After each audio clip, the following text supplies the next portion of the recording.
compared to also some that were done in Saanich for like a double log. I've seen them like up to 9. It's a double log.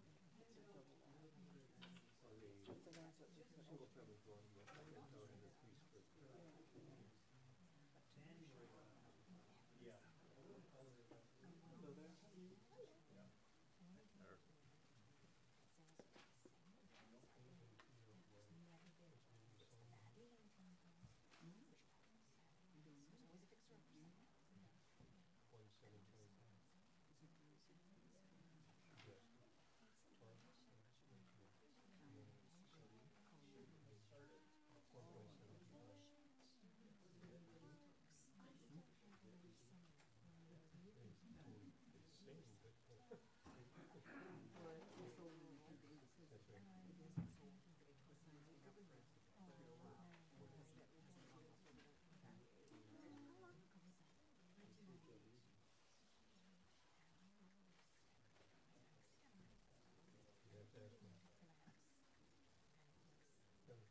Your diabolical thinker, right?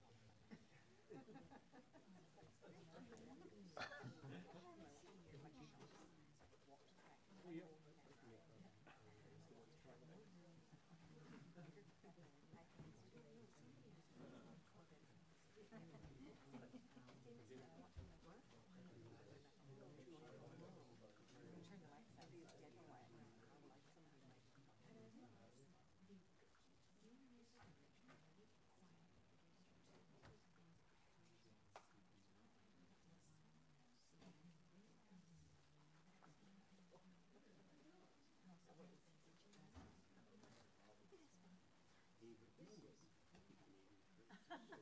Like everybody used to love everything. He used to love that chair. Love the Good.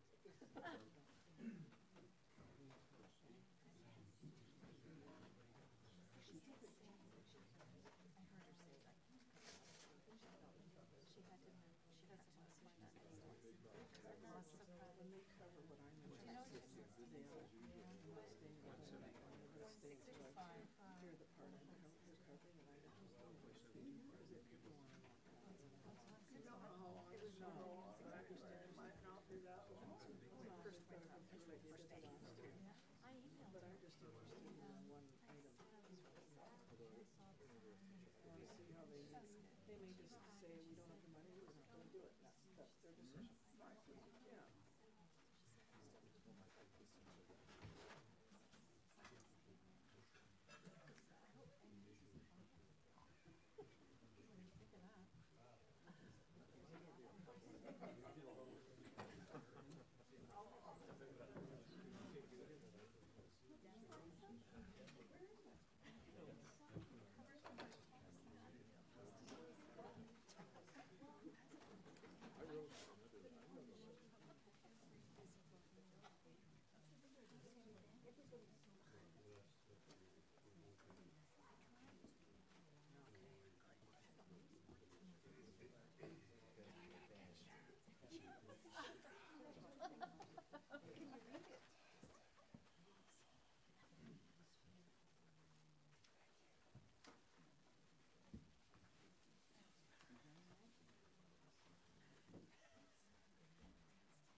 Yes, different ladies. She was here. Carter was. We'll have a talking stick. It's hard when you're breaking into a conversation with women. did it when my daughter went to bed. We're at a thing and she leans over, get out of my face and let me menopause.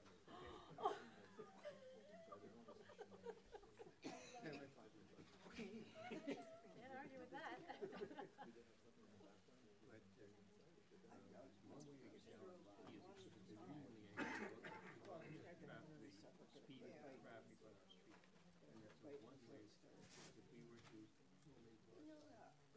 Yes. No, the cars are kind of, somebody went whipping by, I live right across the street. Yeah. And somebody went by, And why, right? They don't have any. literally got five foot. Very some, they usually shopping at home, renting or skiing house. Should have not saved that. It's a great hat.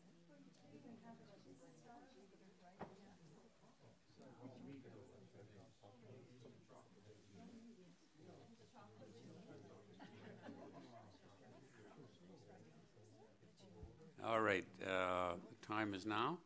A good time to start. Welcome, everybody. This is a special meeting of council to consider the budget. And so this is the Budget Estimates Committee of Municipal Council. And we will be meeting tonight and the same time next week. We will be, and we are live streaming, so everybody knows that. If you do decide to stand up and speak, you'll be recorded. Tonight, we'll start by the call to order, which, and then just to let you know a little bit about the rest of the schedule tonight and over the next couple of days, next day, I should say. So tonight, what I'll be doing is asking our acting Chief Administrative Officer, Ms. Carter, to kind of walk through and give us an overview, and the same with the Director of Corporate Services. We'll look at the strategic priorities and then budget overview also. And then at that point, we'll move to the departmental budgets. Tonight, we're going to start with the Corporate and Finance, which our acting CAO in her capacity as that, and also as our Director of Financial Services will review.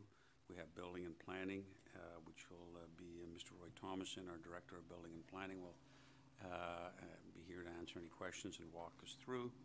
And then Engineering and Public Works are Dan Horan, our Director of Engineering Services.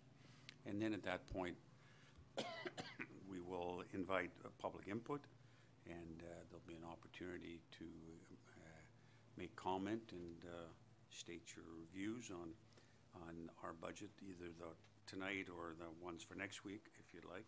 Then next week we look at other departments. They will include the police, fire, and also the emergency services, which are kind of the emergency preparedness group.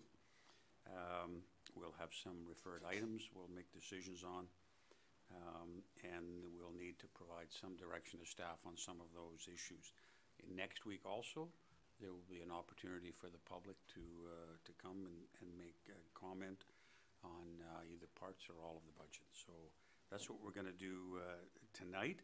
I appreciate everyone for coming. I see the Prospect area. They've had already their budget meeting, and they pulled some monies together for T-shirts. I think that's a good thing, because there wasn't any money in our budget for T-shirts. But there's certainly, we'll be looking at the issue of the HCA in the Prospect area. I understand it's not come to be known as the Prospect, the group. So welcome to your group. The T-shirted ones and the non-T-shirted ones are all welcome. So, shall we start, Ms. Carter, with you giving us a budget overview or the strategic priorities? We'll start with a quick introduction, and then I'll turn it over to Mr. Jones. Okay. Councillor Zelka, please. Thank you. A question of, I guess, procedure. At the Parks and Recreation Estimates Committee, sorry to interrupt, but at the Parks and Recreation Estimates meeting, If I recall, Chair, you did not allow public to participate at that meeting, suggesting that they could instead participate in these meetings. Yes. But I don't see members of Parks and Rec at this meeting. Is the intention for Parks and Rec questions to be at this meeting or at the next meeting? I just wanted to clarify that for the members of the public, please. The suggestion is we do that at the next meeting.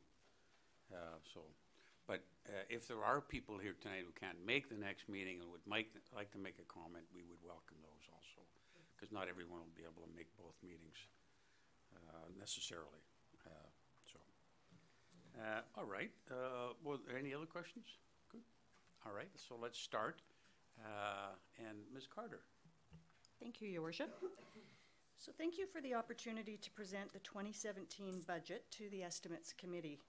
For this budget, I've followed a similar format that you would be used to seeing from previous meetings, with some enhancements in terms of graphics and visual tools. You'll also note that the first two tabs in your budget binders include the Council's strategic priorities and the recent Citizen Satisfaction Survey, both of which have been used extensively to inform the budget process. As well, I'd like to talk about asset management or infrastructure renewal and financial sustainability towards the end of the presentation. So, as has been done previously in the first estimates meeting, I recommend that we take advantage of the attendance of any of the directors for both operating and capital items. Before that, however, I'll turn things over to Mr. Jones to start us off with the strategic priorities section of your binders. Thank you. Mr. Jones. Thank you, Your Worship. I will try to be brief. On the chair, as you enter there, if people in the audience don't have it, there is a copy of our council priorities for 2017 and 2018. So council has spent a significant amount of time discussing what its priorities for 2017 and 2018 should be. And for the information of council, so you have approved all of the priorities that are in green on your sheet there. Those have been included in the budget, so those are in and funded. But I want to bring your attention to a couple of items that you, in fact, at the last meeting referred to estimates. And the first is the regulation of secondary suites, and the second is zoning for duplexes. So you referred those to estimates. You had not yet, as a council, approved those. So those are actually on the section that it says referred items.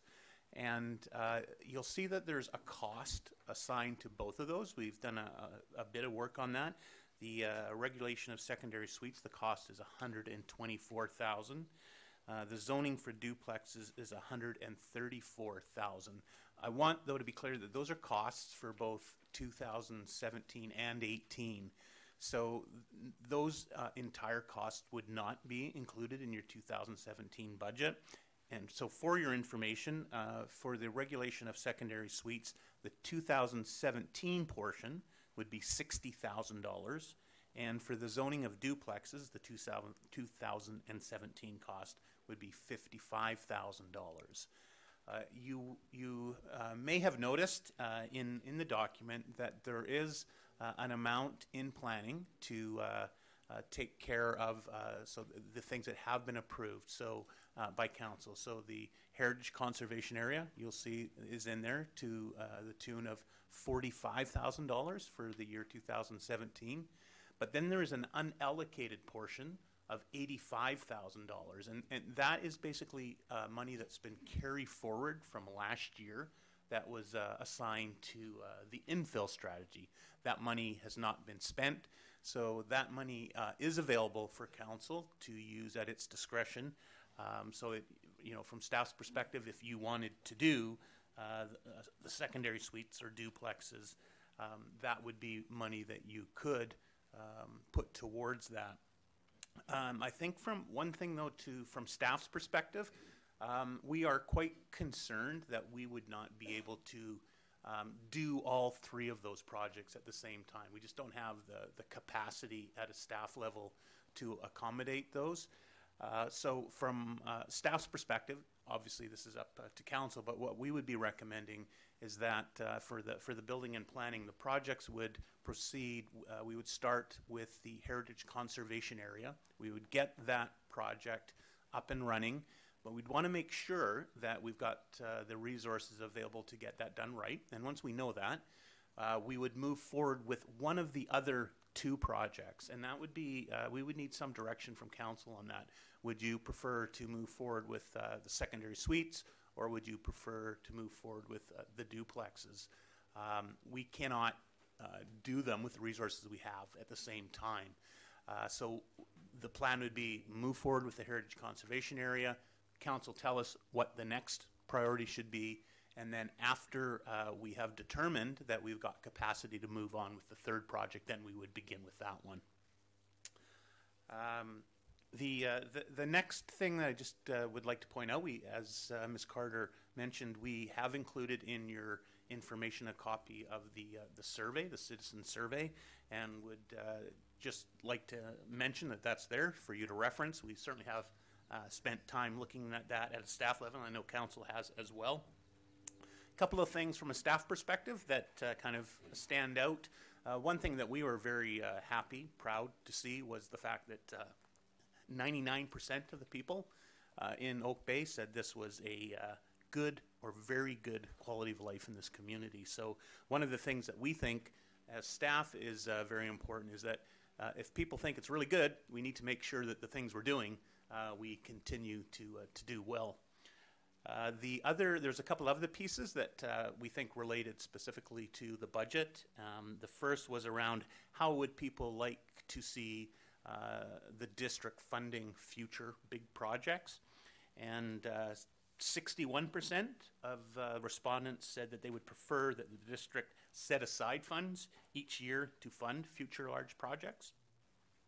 And the other that we thought was important from a budget perspective, 62% of respondents said that they would like to, they would increase taxes to maintain or enhance service levels. So, and it probably goes back to that 99% quality of life. People think this is a really nice place to live and they want to maintain those services.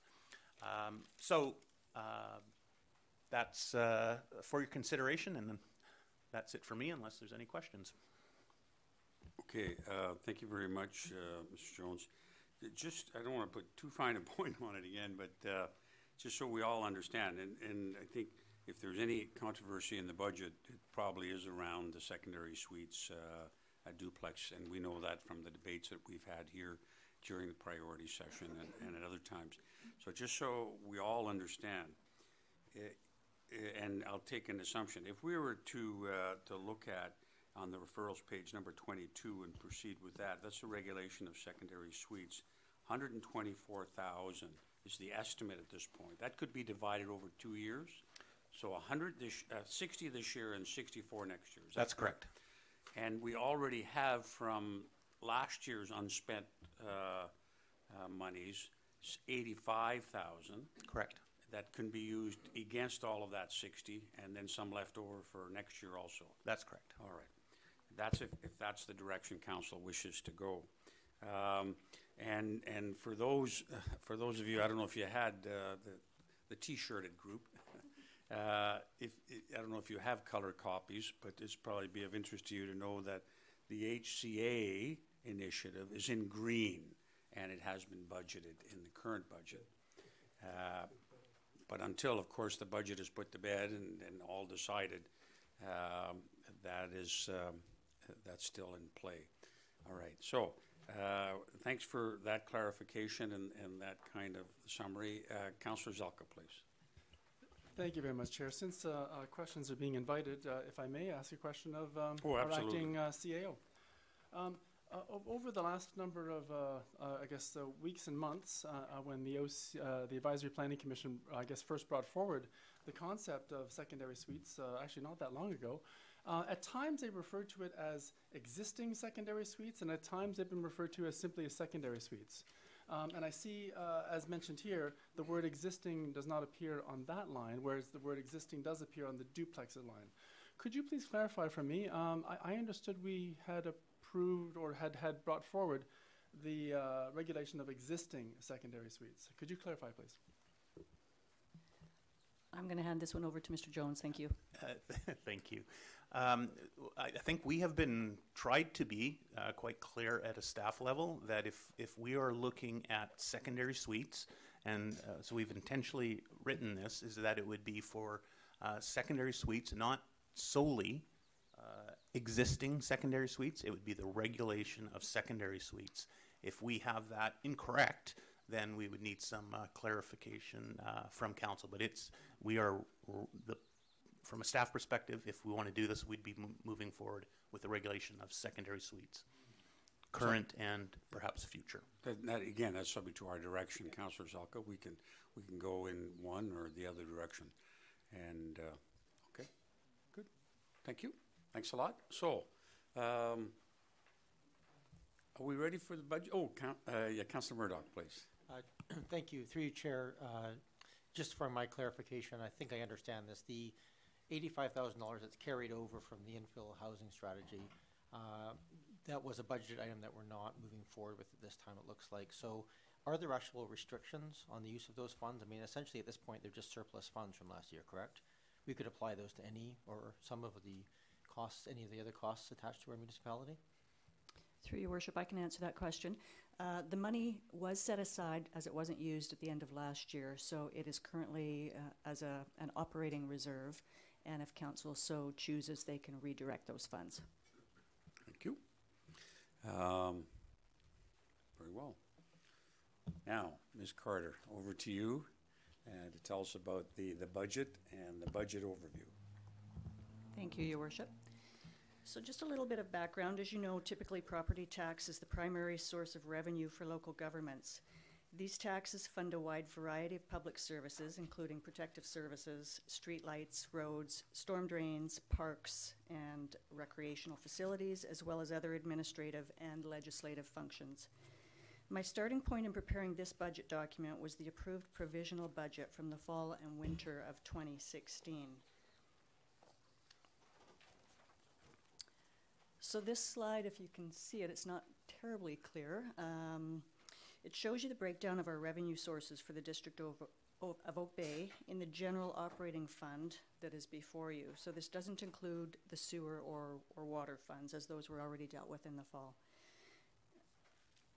So overall, a 1% increase in taxes represents $208,819 in additional funding.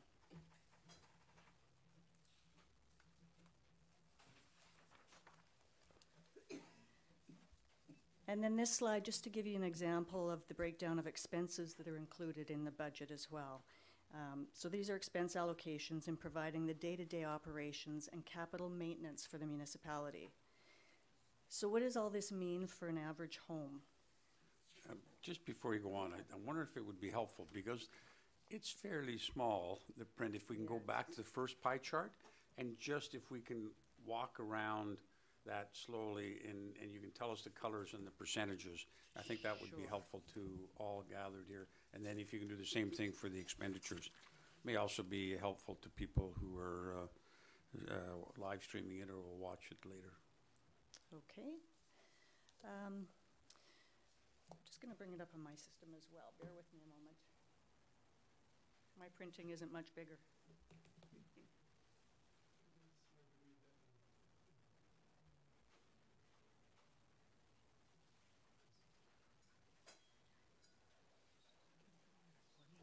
Where it is.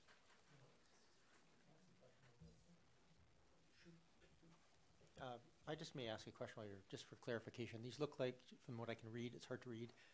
This is a total budget, so this is basically all of the money we capture plus so a lot of this goes to the CRD and other agencies. Is that correct? It'd be like the $40 million budget as opposed to the 22 or so that is ours? Yeah, I actually took out the pieces that are going to the other taxing authorities. So this is just the municipality's portion. Okay, so this is what we would spend essentially. Correct. Okay, thank you. Good, thank you.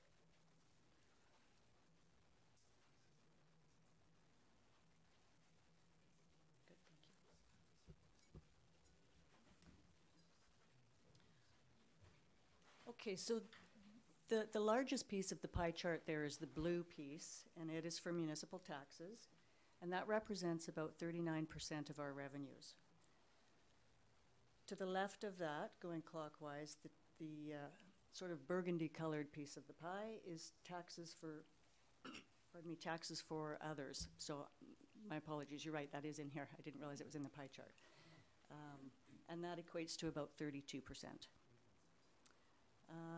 Next to that is the solid waste charges, which equals about 3%. And then moving on, there's a purple piece in there. It's a very small portion of the pie that is for licenses, permits, and fines, and that's about 2%. Sorry, 1%. The next one to that is the 2%, and that is grants that we receive.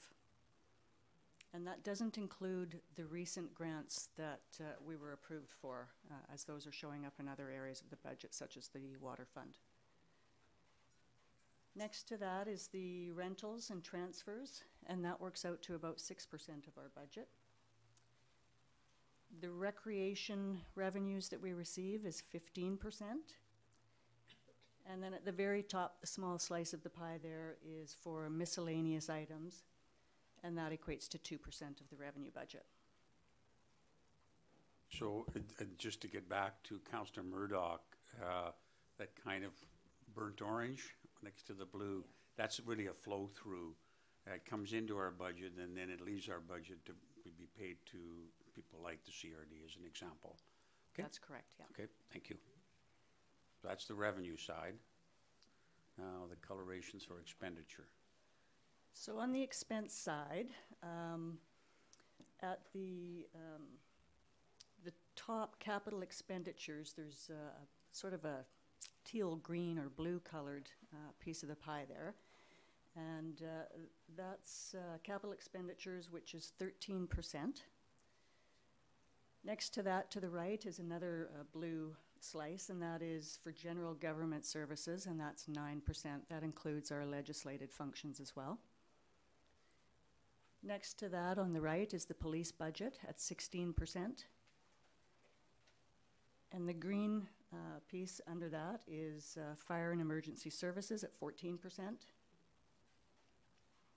And then near the bottom, there's a purple slice of the pie there, which is engineering and public works. And that works out to 15%. Next to that, there's a blue slice, which is building and planning. And that is 3% of the budget. And then the orange colored piece of the pie next to that is for Parks, Rec, and Culture. And that is 14%, which is the net cost for Parks, Rec, and Culture. And then next above that is the library at 4%. And a smaller portion above that is for miscellaneous items, which is 2%. And then above that is the smallest piece of the pie here, which is our debt at 1%. And then above that is reserve transfers, and those are for items that we typically transfer to reserves annually. That's 9%. So it represents how we spend the money that we take in and keep, as opposed to money we take in and pass on. So for instance, the municipal taxes would come in here, and then fees and fines and things that come into our coffers that we're entitled to hold on to. That's correct. Right. And there are, as we all know, we're sitting around the table here, but not everyone realizes that we're tax collectors for the CRD, and we're merely flow-through agents. We collect them and we give them on to the CRD. All right. So I think that gives it a good overview. Is there any questions about those two pies? Because that's really the meat and potatoes. Excuse the mix my food metaphors. Okay, Councillor Murdoch. Thank you. Through you, Chair. Just so I want to make sure I'm clear on this, the capital expenditures portion of that's listed there, that is for all large capital purchases for all departments. And essentially the balance of those other costs are for very small capital acquisitions, sort of at a requisition level, and for salary expenses and operating expenses. Is that correct? That is correct. And as I mentioned earlier, that does not include the sewer and water infrastructure, for example. Does it, sorry, through you, Chair, does it not include any? Because certainly, like, for certain sewage pieces, 70% is allocated to the water, but 30% is allocated to taxes. So is that covered in any portion of, on this chart? Yes, the So is it portion that would be, 30%? yes, the portion that's charged to the general operating fund is included in that chart. And does that go under engineering and public works, or is that under capital? It's under capital. It is. Sorry. If it's being split. expensed against, that's right. If it's being expensed against capital, it's in the capital. Otherwise, it's in the other portions. Okay, thank you very much for the clarification. And just to clarify, we have a large budget item here under roads that we started some funds some years ago, 450,000 approximately, which would represent about 0.5%. No, 2%, I'm sorry, about 2% increase. What color is that in? For the roads, Yes, that 450,000 for roads. the expenditure would be in the capitals. Okay, so that's at the top there, part of that 17%. 13. 13%. We need to be able to bring those screens a little closer when we need to see them. But anyway, okay. Any other questions about the pies? All right. But that gives us a pretty good foundation of where the money comes from and where it goes to. So I think we're in good shape to move to the next. Thank Ms. you. Carter.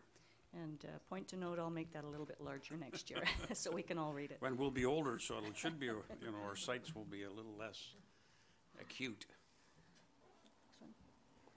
Okay, so the budget that's before you today shows an overall tax increase of 3.31%, which is down from the provisional budget.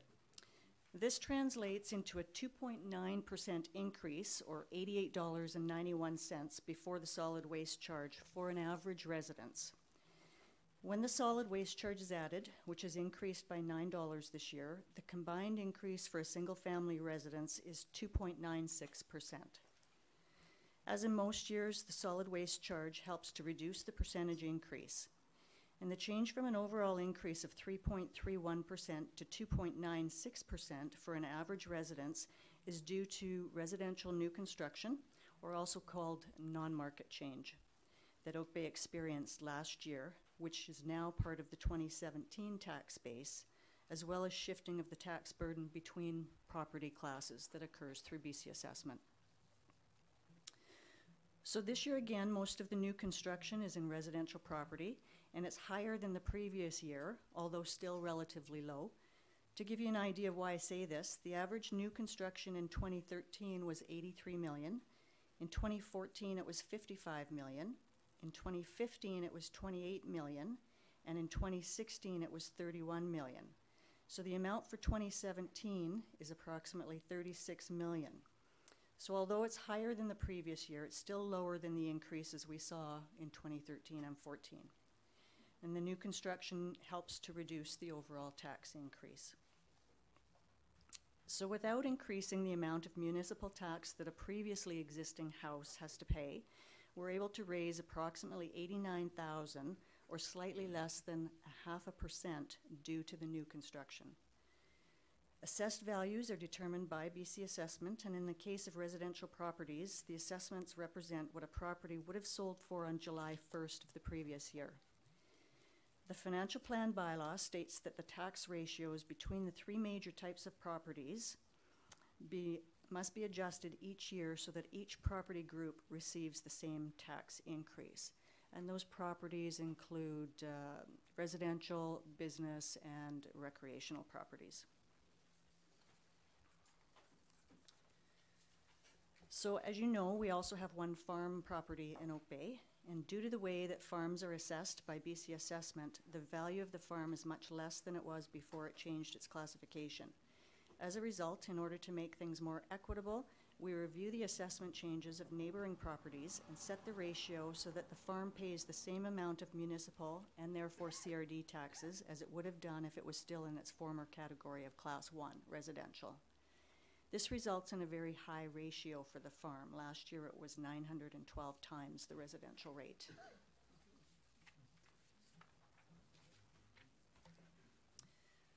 So some of the challenges we face in preparing a budget for council consideration include increased service demands and escalating costs. Both the Oak Bay Police Collective Agreement and the Oak Bay Fire Collective Agreement expired at December 31st, 2015. And as well, the Oak Bay CUPE Collective Agreement expired December 31st, 2016. The district sets aside annually funds to offset the costs of expected increases due to collective bargaining. And contingencies have been included in the budget to cover these anticipated potential increases. It's important to note that overall, anticipated increases equate to approximately 3.22% overall tax increase before any other budget items are considered. So on that note, I wanted to talk briefly about asset management and infrastructure renewal.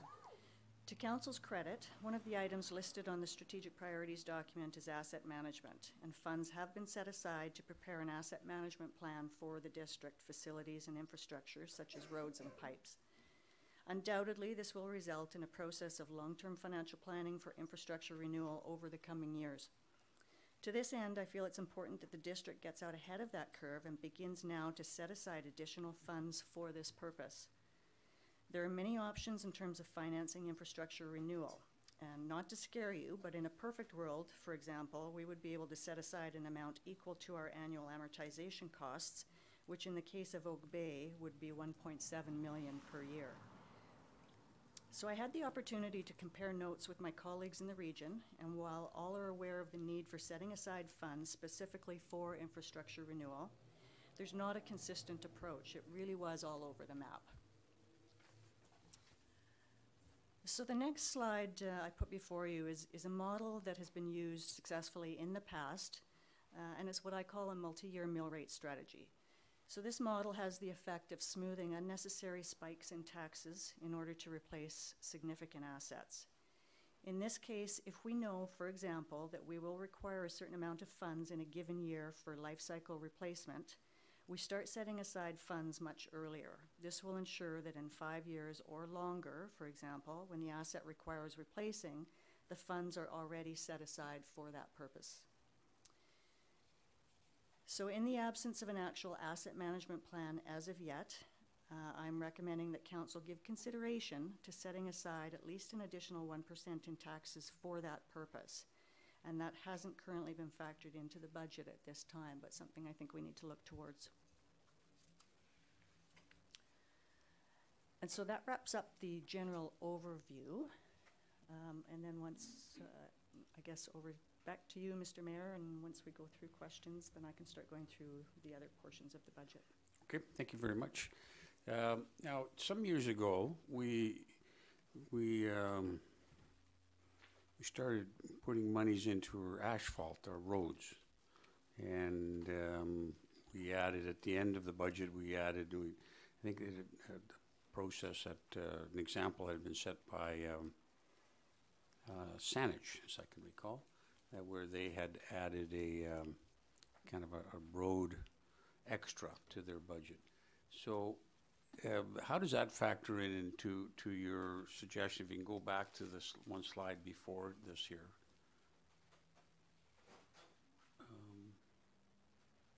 Yep, that's the one. How does that factor in there? Because we've, in essence, when we did that, I can't remember how much it was about 0.5%, I think, that we added to our budget, and we focused on that road infrastructure. So to some extent, we've been doing a little bit of this already. How does that factor in with what you've seen in other communities and what you're suggesting here is a 1% extra?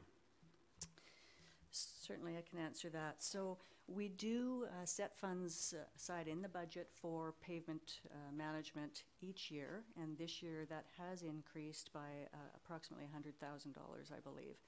And those are for ongoing costs and maintenance that we do on an annual basis. I think the 0.5% that you may be referring to relates to the Capital Works Reserve that we already have in place. And we have continued to add 0.5% each year in the operating budget to transfer to that reserve. So we do have a Capital Works Reserve. that has a number of a subledger, if you will, attached to it. So much of those funds have been set aside already for specific projects. And for roads, it's that 0.5%? There are items in the Capital Works Reserve for roads. The 0.5% goes to Capital Works Reserve in general. In general, okay.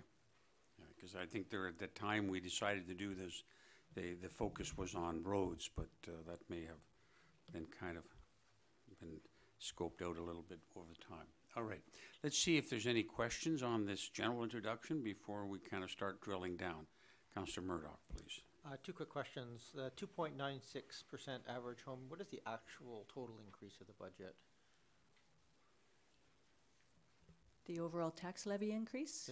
The expenditures increase from year to year. So 3.31%. Okay. And then the It's 600 and some odd percent, sorry, or 600 and some odd thousand.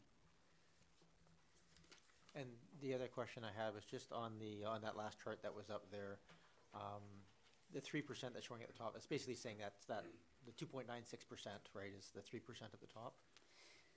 That's just an example, so it's not necessarily specific to this year. And then I'm not entirely clear on the 2017 having a 10%. Is that, and then nothing else? Is that? Yeah, that's a good question. 1 year. Yeah, what that's trying to tell you, and obviously not doing a great job, is that the very top line, which is the base operational requirements, so that's assuming that those would be our general operating increases each year.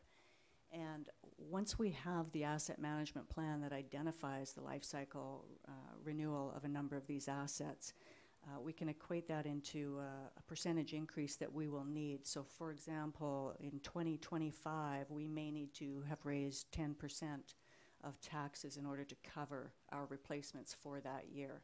So the line below that just divvies out that 10% across a number of years to smooth out any tax increases. And just, you mentioned as an example of complete amortization would be around 1.7 million a year, which would be in more than each of 9% every year being set aside. So we're well shy of that in terms of covering that kind of amortization. That's correct. There are other options as well for asset management. It's, obviously reserve funds is one, borrowing is another. However, you don't want to borrow in order to cover off all of your assets, so that if something happens that you need funding in a hurry for an emergency case, you have the ability still. Okay, thank you for the clarification. And just on that last point, when we redid the library and incorporated those apartments in the library, that was done with some fundraising in the community, but borrowing. Is that correct? I believe so, yes. Okay, you were around those days. And I understand we have paid that off, and similarly in the recreation center, when we decided to upgrade the main recreation center on B Street, that was through borrowing, which we're still paying off. That's correct. Okay, so we've used different methods, whereas fire trucks, new fire trucks generally come from reserves. We don't have it on that particular tax year. We've saved up for fire trucks and lawnmowers and police cars generally. Yes, that's correct. So we do have reserves for those equipment type of items. Okay. Yeah, Councillor Zelka, please. Thank you so much, Chair. Excellent report. Thank you very much, Ms. Carter. And I much appreciate the analysis that Councillor Murdoch did around the 9% being the ideal situation in terms of collecting 9% tax, I guess, 9% of the budget to in the ideal state for our asset management approach. And I look forward to the time where we'll be talking about whether we add an extra 1% or not, as you are no doubt are seem to be recommending. At what point in the in tonight's or next week's will we be talking about that 1% or the asset management piece, please? I wanted to bring it forward early on so that Council has an opportunity to consider it through the budget process. So by all means, at Council's discretion when you're ready to discuss that. All right. And I think the ideal place would be once we've gone through the various departments. So we've got the good overview, and we've seen what's necessary in each of the departments, because this kind of asset management kind of is to some extent an umbrella. It covers some departments more than others, obviously, but it does have a kind of more universal application. Well, I absolutely agree with you, Chair. As we know, in the survey that was done for the OCP, the number one message that came through then, and in many ways still comes through, is that there was a concern, a very strong concern at the state of the infrastructure of Oak Bay. So I'm very pleased to see asset management coming forward and strongly encourage us to put funds towards it. So with respect to your report, I wanted to ask a specific question. In page 2, the section called Municipal Tax Levy, it looks like the expenditure increase total for this year is $691,557, representing the 3.31% increase over last year's property tax levy. If I recall correctly, at the beginning of this year, in the provisional budget, there was a provisional suggested increase with what was known at that time in the 4.1% range, approximately. Just wondering if you could maybe sort of talk about some general differences between what was known then and what was known now, please. And then I have one more follow-up question. Thank you. Through your worship, you're absolutely correct. The provisional budget did include a 4.16% tax increase. Throughout this budget process, we tried not to turn the entire budget over on its head again and reinvent the wheel, but we did go through, and knowing what we know now, for example, the issues around asset management that we're going to be dealing with, and some of the other things, we tried very hard to take a hardline approach on this budget and exclude any discretionary costs that were not necessarily required. So I commend all of the staff here, actually. They all went through their budgets with a fine-tooth comb and reduced everywhere they possibly could. Thank you. And I can tell you with respect to the 3.31 that came up, is that my wife has put me under notice that we've got to get that number down somehow. So in the same sort of section, I'm sorry, I'm an engineer. I had trouble following the grammar of the last sentence in the last paragraph in the municipal tax levy, and I didn't quite know what it meant. And I'll just read it out. With respect to the 3.31% and moving forward, by only using the reserves to fund one-time projects, we are not setting the municipality up for a significant tax increase in 2018 when the same reserves may not be available. What does this mean? Are we using reserves this year, but we're not going to use them next year? I'm not quite sure what you're getting at, please. Thank you. The key point here is that when we use reserve funds, we're using them for one-time projects. We're not using them for ongoing operating costs, i.e. to pay salaries or wages or things like that that would be recurring from year to year. So the reserves are intended for specific purposes that are typically one-time in nature and not ongoing. So then when you say we're not setting up for a significant tax increase, you're referring to not using the reserve funds for operational purposes, which I understand we're not allowed to do anyway. That's correct. Okay, thank you. Thank you. All right. Any other questions of the general overview? Okay. Ms. Carter, carry on, please. Thank you, Your Worship. So in the operating budget tab of the binder, I'm just going to go through at a high level some of the items that I know have changed, and then I'll certainly be open to any questions that Council may have. So under the, I'm going to start on the expense side, and I'm looking at general government services, and I'm just going to go through category by category, if that's okay. That's fine. Page number, please. Page number 6. Number 6, thank you. So the first item there is executive and legislation, and that budget has gone up slightly from 2016. The reason for that is because last year we were actually quite lucky, and many of the conferences were held here in Victoria. This year we're not quite so lucky, and there's a little bit more travel involved, so that's why that has increased. General administration, there's really nothing significant to report there. That has gone up less than 2%, and that's just basic inflation essentially. Under the IT budget, that has increased quite a bit, and the reason for that, there's a few reasons for that actually. First of all, we have, on the salary side, we have incorporated a position for an IT manager, and that position would commence mid-year. As the municipality grows and we're relying more and more on technology, we've realized that there is a significant need across the organization for a little more strategic approach on the IT side, and so that's why the IT manager has been incorporated into this budget. Yes, go ahead. Go ahead, Councillor Zalka, I please. apologize. A point of procedure No, again, and it's fine. again, I'm so sorry for interrupting. Will you be wanting questions on a page-by-page basis, or are we holding questions to the end? I think we need to just kind of stop from time to time, because we don't want to hold them to the end and come back. I think, you know, we can kind of stop after every section, not necessarily after every page. So for instance, you're going to continue through, for instance, how many more pages? You had 6, now we're on 7.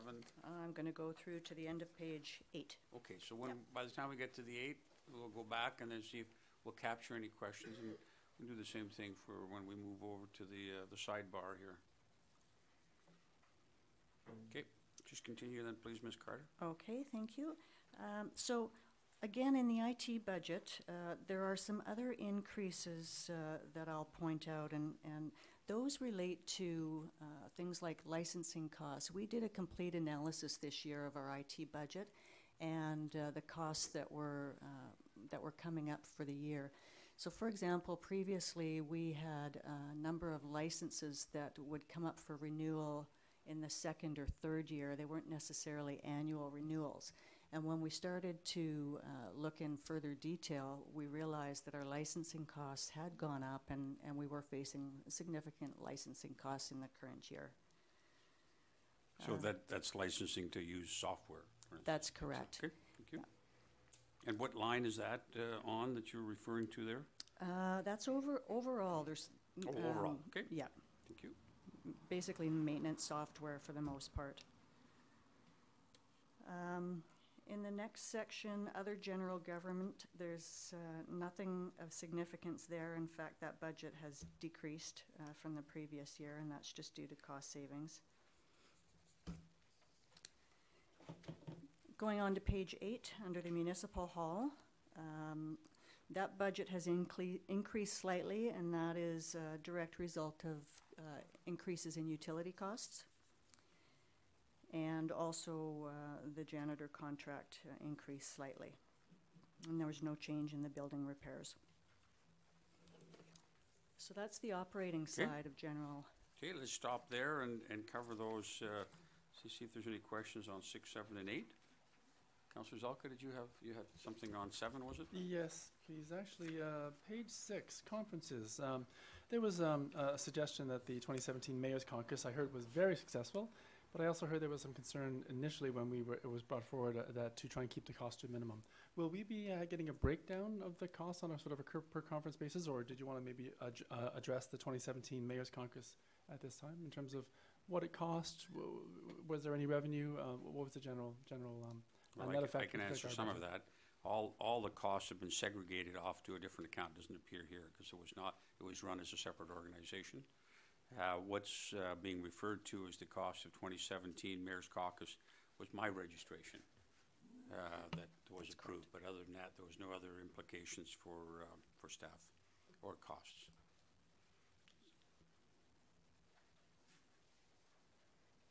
And I don't know if I had to pay the late registration fee because we forgot that I had to register. Okay, go ahead, Councillor Zalka, you still have the floor. Thank you so much. On page 7, item G, there's approximately $20,000 sundry cost. Just curious as to what $20,000 sundry would be.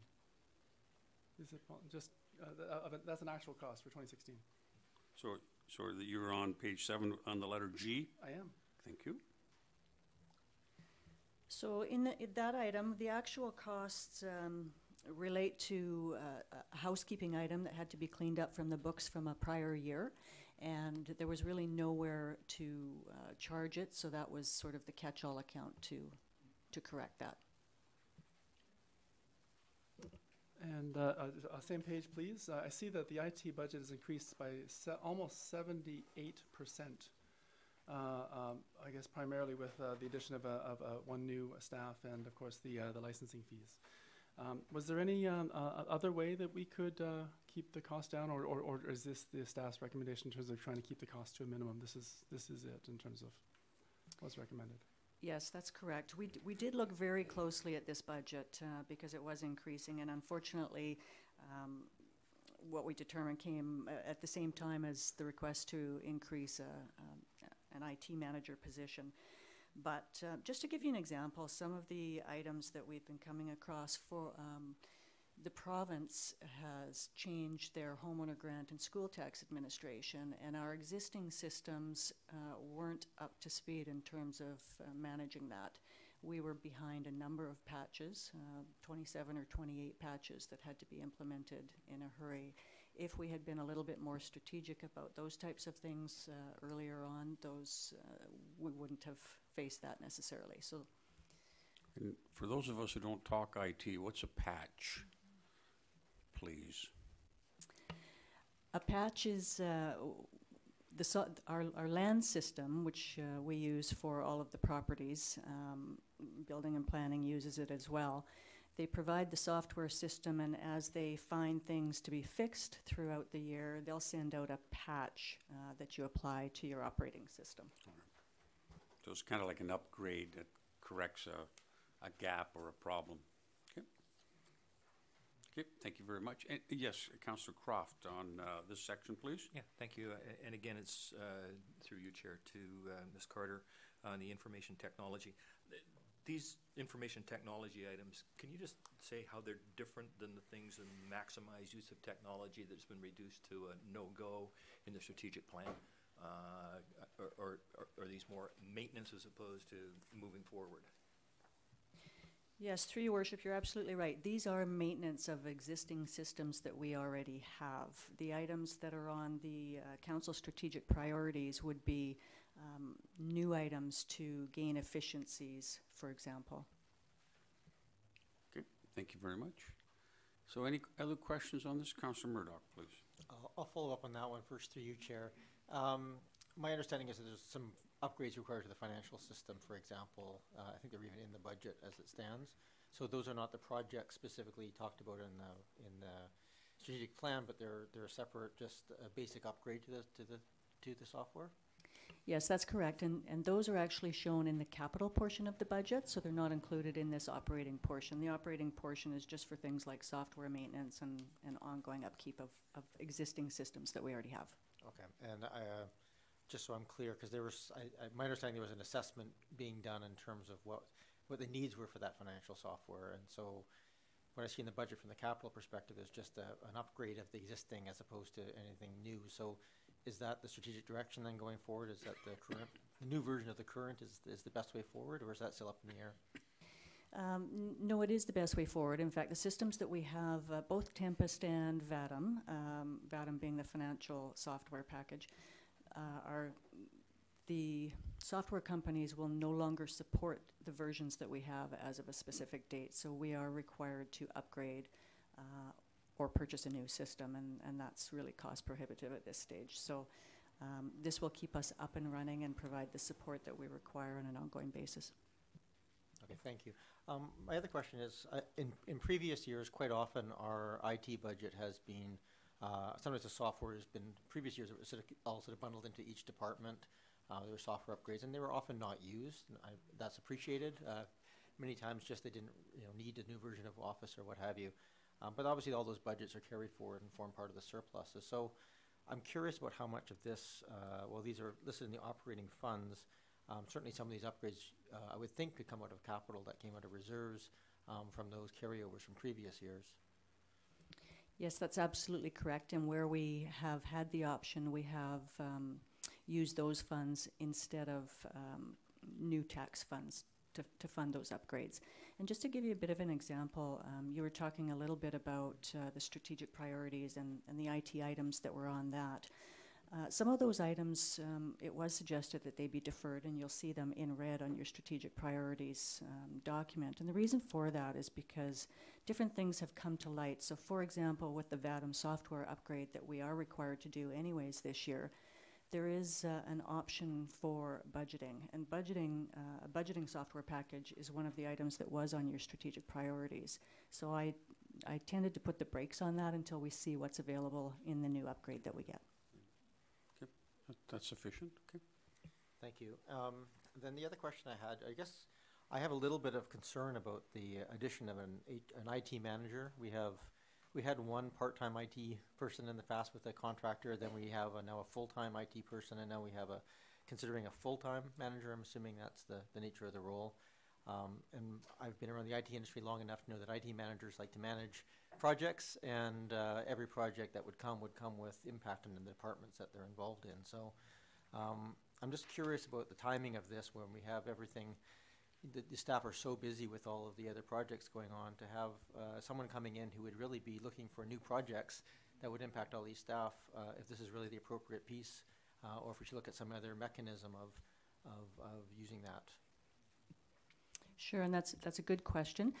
Although it's included in the budget as an actual IT manager position, it doesn't necessarily have to be in that form. It could be, once we do some further research, if it could be in forms of consulting that might be required, we would certainly look at that to try and keep the costs down. I think in terms of new projects, we have no concern about keeping the IT manager busy with existing projects. As an example, we've just implemented Perfect Mind in the rec center, which meant that the IT person that we currently have spent almost every day of the week over at the rec center for a large amount of time. And so that took away from any work that other departments may have required. Thank you. So the manager position in this case would be a very hands-on sort of position, as opposed to just a pure management position. That's right, exactly the same as the other manager positions that we have here at the district. Thank you. Okay, so I think we're ready to move on. But just before we do, just remind Council, if there, as we're going through here, and let's use the IT manager as an example, if Council wishes to defer some of these and take them out of the budget and put them into 2018 budget, that's Council's prerogative. So if your concerns are at the level, Councillor Murdoch, that we shouldn't be doing this until we've had more information for Council, because really the information we have here is contained in the budget document. But if there's anyone who feels, and this is virtually every item, although some of the items are bread and butter that would be more difficult to do, but should anyone wish, any council member wish to say no and to any of these, and put them over to 2018 or not do them at all, for instance, then this is the time to do it. Not necessarily this is the only time to do it. This is the best time to alert us, and then when we start finalizing the budget on the second night, then we can always come back to that. But it would be a good idea if someone has inclination to make a motion to say no to item X, that we then kind of flag that and then come back to it and whether or not we want to do that. So that's the purpose of estimates. That's the purpose of the oversight that we have. And we have a responsibility to ensure ongoing oversight on this. So just to alert you to that, remind you. I think we all know that, but it's just a reminder that about that. Okay? Yes, go ahead, please.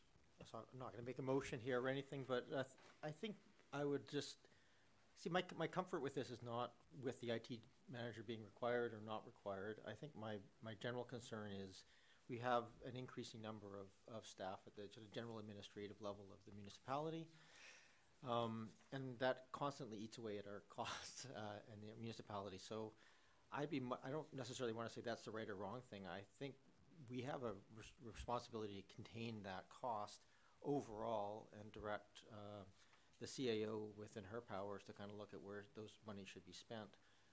I'm not sure adding another body is the right thing here.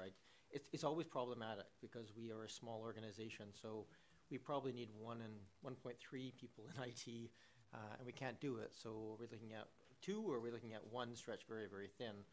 There's no right answer to that, and a lot of the people in this organization wear a lot of hats for that reason. But I think that, so I have complete faith in the administrator and administration to kind of look at these things and find a path forward. But my concern is the big picture, is that piece, and I don't know that adding more bodies, this may be a case of working within that and rejigging directions or looking for different ways, because I think there's some limit to how many new bodies we can add in this fashion, just by the nature of being a small organization. It just adds 0.5% every person at least, and it adds up very quickly. But you don't have to make up your mind tonight whether or not you want to bring a motion or whatever. We can come back to that next Wednesday. And for that matter, even up until the time we pass the bylaw, we have the ability to kind of make changes. Even after we pass the bylaw, we can bring a new bylaw in to make changes, although the process gets a little more complicated. But okay, so as long as we know that. Councillor Zelka, please. Thank you, Chair. I'd echo Councillor Murdoch's general sort of intent to be very careful with the number of bodies that we hire on, especially with in this area.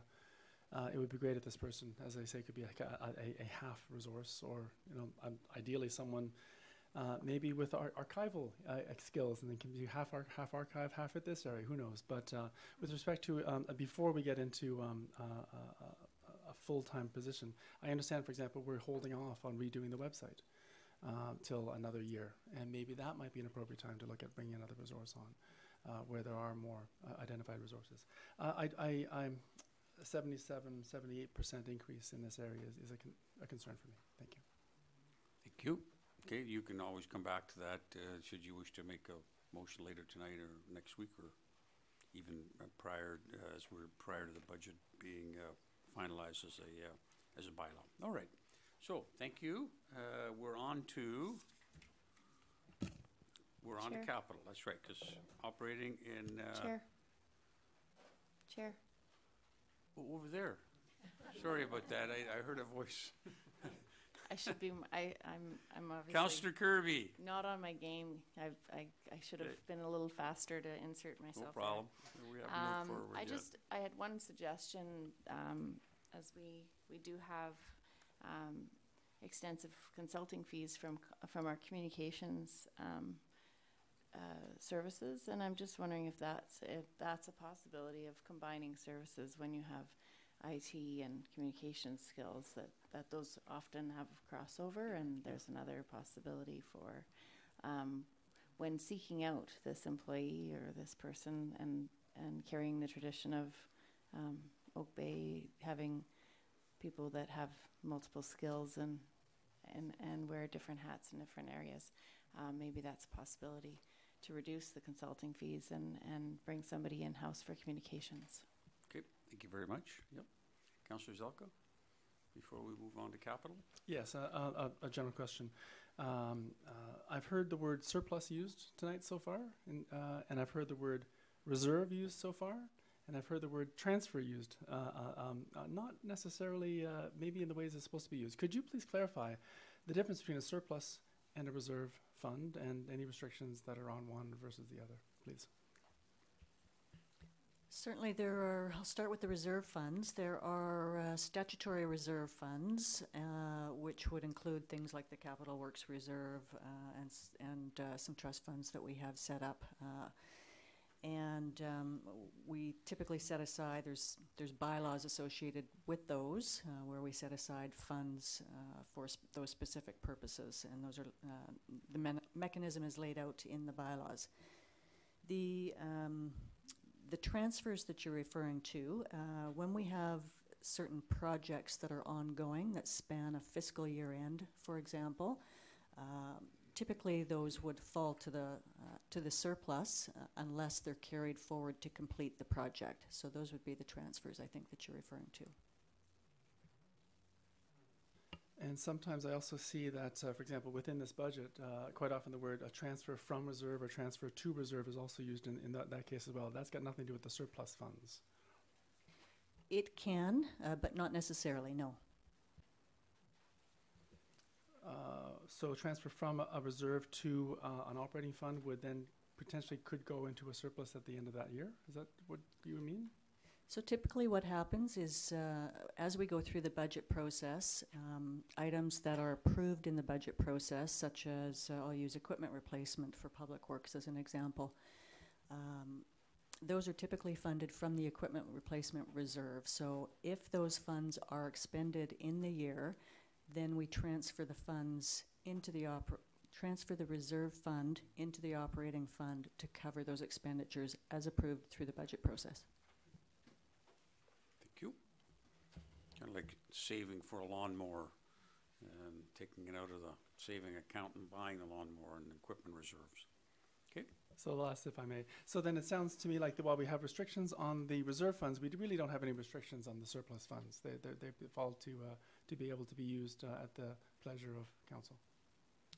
That's correct, and that goes back to an earlier report that I brought forward to council on the reserve funds and the recommendation that we bring forward a policy going forward. Okay, thank you. So now, capital in your particular area, Ms. Carter. Thank you, Your Worship. So there are a couple of smaller items which include so we're in capital tab. capital, yes. And page number? Would be page 1, I believe. Okay, now those are not, let's just number them, shall we? Yeah. The one that starts with police is page 1. The one that starts with Public Works, can we call that 2? And then the one that's headed sewer is 3. Okay, under capital, and then we have page numbers that start after that at 1 again, and those are specific examples of what's on that list. Yes, that's Okay, correct. thank you. So which page are we on? Page 1. Page 1, down at the bottom, administration and finance. There are a few items there that are smaller in nature. For example, a few chairs for council chambers, a workstation, and a postage machine. Those items are not impacting taxes. Those are funded for by way of reserve.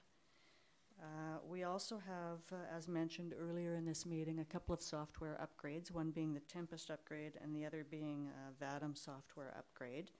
And those are required upgrades in order to keep our existing systems moving forward. Okay.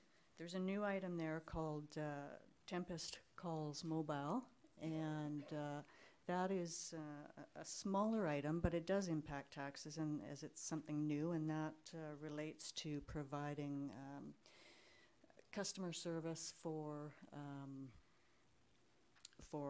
calls that come in. Did that cover it? Yep, thank you. Okay, now we can ask questions about these. I just want to point out for anyone who just sees that chairs for council chambers. That's not to make council cozier. We have cozy chairs up there.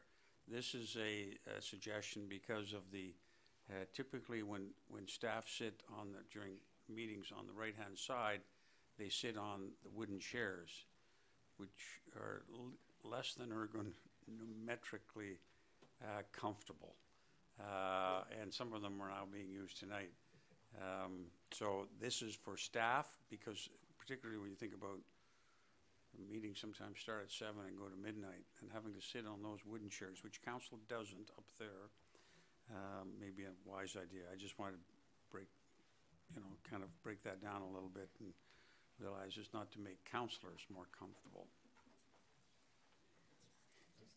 Excuse me, Chair, but that will overflow to us, like in a meeting like tonight, where we would now have the nice new plush chairs. Is that what you're saying? You could always roll your other chair down if you'd like, Councillor Croft. But it would have the odd time benefit for council, but really is intended for staff. Okay, let's see if there's any specific questions on any of these items. Do we want to, if there's any specific ones that people want to say take in, leave that there, it's really good to have that there, or take it out. As was pointed out, And you can see this on the single numbered pages with the item on it. So for instance, and we thank Ms. Carlson for doing all of these pages. I think this is your handiwork. It says Deputy Director of Financial Services at the bottom. So they're set up so they talk about the budget year, what the item is, the department, the total cost, whether or not it's a replacement or a new item, and then the funding source. That's what's important there, whether or not it comes from the reserve, so we've saved up for this, or it comes out of taxes. And I think you directed our attention to one item that's coming out of taxes, and that appears on the individual pages at page 4. The Tempest Calls mobile comes out of taxes. But from memory, I think the rest of them we've all saved for, correct? Yes, that's correct. Okay. That doesn't mean that we have to spend the money, by the way. We can continue to save it for rainier days. Councillor Ney, please. Thank you very much, through you, Chair. Just a quick question on the Administration Finance capital projects. These are one-off projects, correct? And I was wondering if you could just... let's get an answer to that one. That was... She nodded. Yeah, sorry, I saw a yes. Yeah, I may not sorry. all be able to tell Yeah. because we're quite a ways from the screen. We should have voice. Yes, that's correct. They are one time. And I will point out as well that finance administration is kind of the catch-all for projects that don't necessarily fit into a specific department somewhere. Okay, so that speaks to the item I was focused on, was the public art one. I was just wondering if you could explain what that is. And is that from reserve, or is that going to go on to taxes, please? Yes, actually, the public art is a little bit different this year. You may recall earlier on that Parks and Recreation came forward with a report respecting a new policy for public art, and in that policy included a $20,000 contribution from the municipality towards public art each year. So that accounts for that portion of it. There's an additional $10,000 in this budget as a result of a grant that we just recently received from the province. Okay, thank you. Any other questions on the capital? Councillor Kirby and then Councillor Murdoch, please. I just, the GIS upgrade, I'm just wondering if that's for the, if you could just explain what that is, because I know we've invested in GIS systems and software, and I'm just wondering what that means. So through you, Chair, I'll jump in. That money that's in the that's on listed there is carry forward from last year. So the full project scope had a budget in the 2016 budget year, which we achieved a chunk of, but not all of it. So we carried forward the rest to finish the project. Okay, thank you. Thank you, Councillor Murdoch, please. We've got through all of them except for one. What is gas pumping software? I'll do that too. Down in the public works yard, there's gas pumps that up until very recently were controlled by very old computer and very old software. So the computer had failed, which required some upgrades. Initially last year there was a higher estimate. I don't recall the amount, but it was more than the 15 there. Short version is we carried forward the amount, and this is closer and cheaper than originally thought to install the new software for the gas pumping. So this is the carry forward then? That's correct. Thank you. Last one. Yeah, Councillor Murdoch? No? Okay. Anything else? Yes, Councillor Zelka, please. Thank you, Chair. With respect to the public art, thank you for pointing out the details around that. With the advent of the $10,000 grant, sort of like a bonus, it's wonderful that that came through. And also, I've heard that there's potentially a development coming up that may also be donating some public art. I'm wondering whether this might be an opportunity for us to potentially reduce this value, maybe so that the total would be in the 20,000 range, regardless of where the funds come from. But that, I guess, from a net perspective, would reduce our input, the Oak Bay District's input, to 10,000 in total.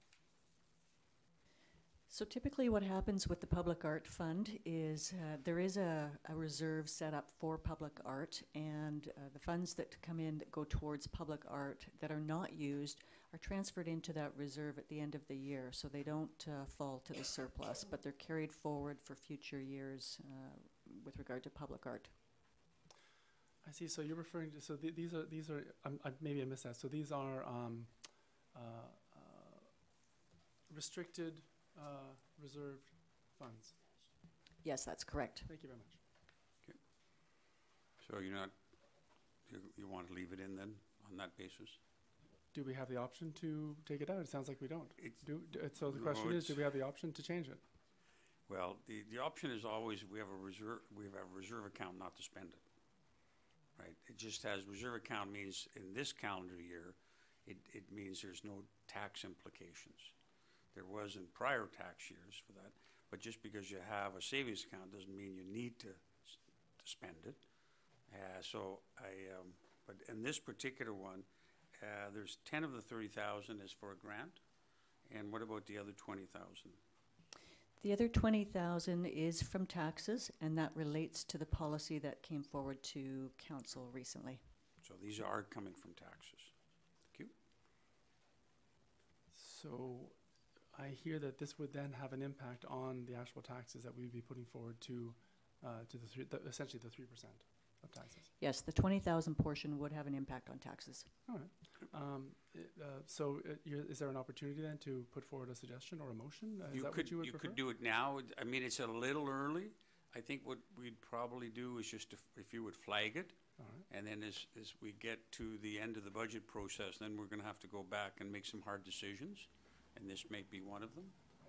So we kind of group them all together, and that allows us to say, okay, between A and B, which do we want? Do we would prefer A or B? If we had to reduce one line item, which will it be? Okay. I'm not saying you shouldn't bring a motion out, but I think in terms of an overall view of the budget, we probably need a better view before we start kind of drilling down to one or two I'd be fine items. to hold it till we have Good. a chance to see the whole picture. Just the fact that we had this opportunity with Yep. these other grants. Absolutely. So I've tried to capture the items of concern that people may have that may affect the budget, and I'll just try to keep a list of this as best I can. Councillor Kirby, please. That made me think about this, the replacement or structural and repairs to the marina roof. It's my understanding it's the roof of the office building space. It's not the restaurant area. And I know that our lease is coming up soon, and I know that this is obviously a required repair, but just wondering if we could hear a little bit more about that. Okay, so you've gone on to another portion there? No, it's just above that. It's just in the, we're not I doing see. that section. Sorry, I didn't understand, because it's on the same page. Sorry. Yeah, it's on the same page. I'm but on the we're- same page, but I'm not in the same you're right so- section. Ms. Okay, Car- I'm Ms. out of the Carter. lane. Sorry. Ms. Carter's looking after the My eyes administration and finance. drifted one section too high. Okay, we'll talk Okay. about that later then. Yeah. Thanks, sorry. Thank you. Okay. Anything else on these then? Any questions or comments? All right, so I think we're ready to move on. Ms. Carter, that ends your portion, and we're going to go on to building and planning. Mr. Thomason is going to take the lead here. And we go back to operating. Page 18. Thank you very much.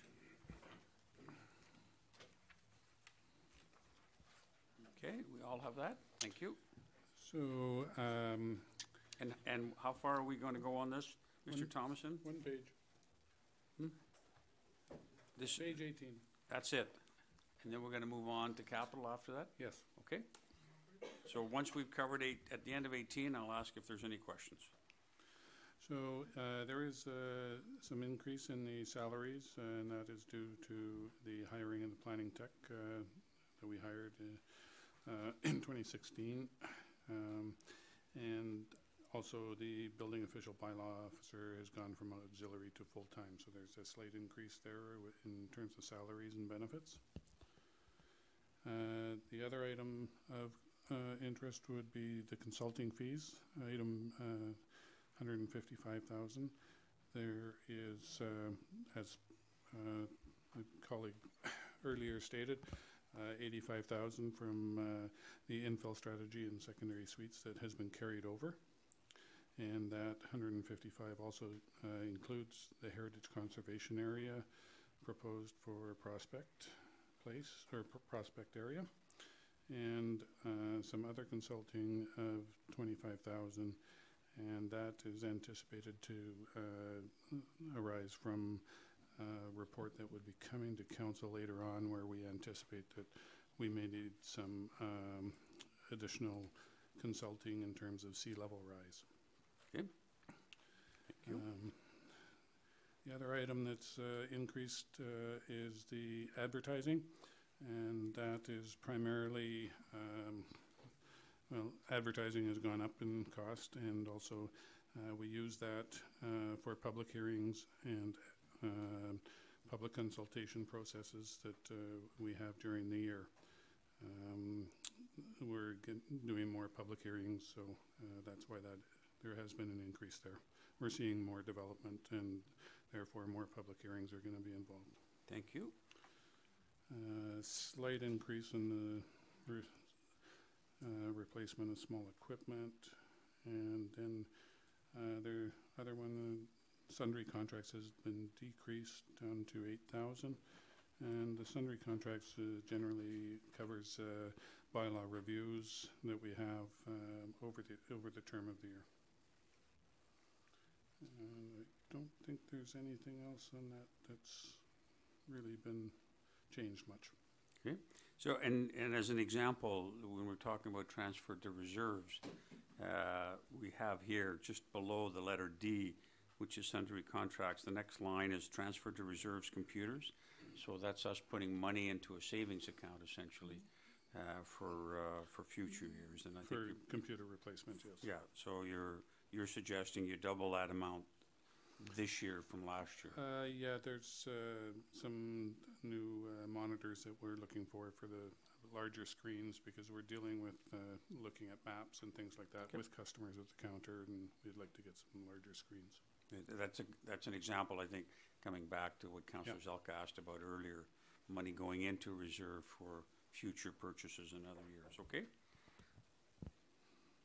And other than that, are there any questions on page 18 then?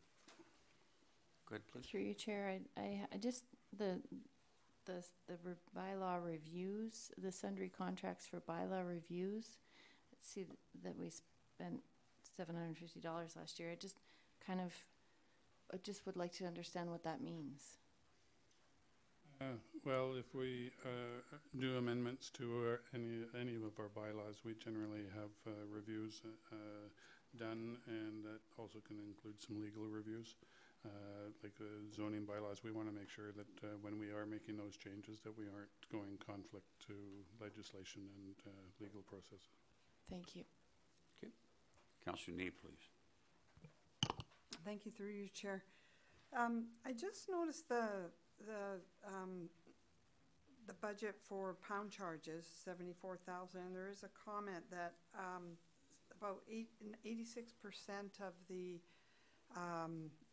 license fees that come in cover that cost, correct? I was just wondering, because we've watched this company over time. Is that going up or down? How is that trending over the years in terms of how the fees are covering the cost of the program? I think when it initially started, the pound charges was supposed to cover 80% of the contract for the dog licenses, and the Victoria pound, they have come to council with I think it was last year, or was it the year before, when the new contract was awarded. There was a slight increase, I think, there, but we have been able to maintain that, covering the charges for the pound. Yeah. Yeah. Thank you. Seeing no question on page 18 then? Absolutely. Mr. Thomason?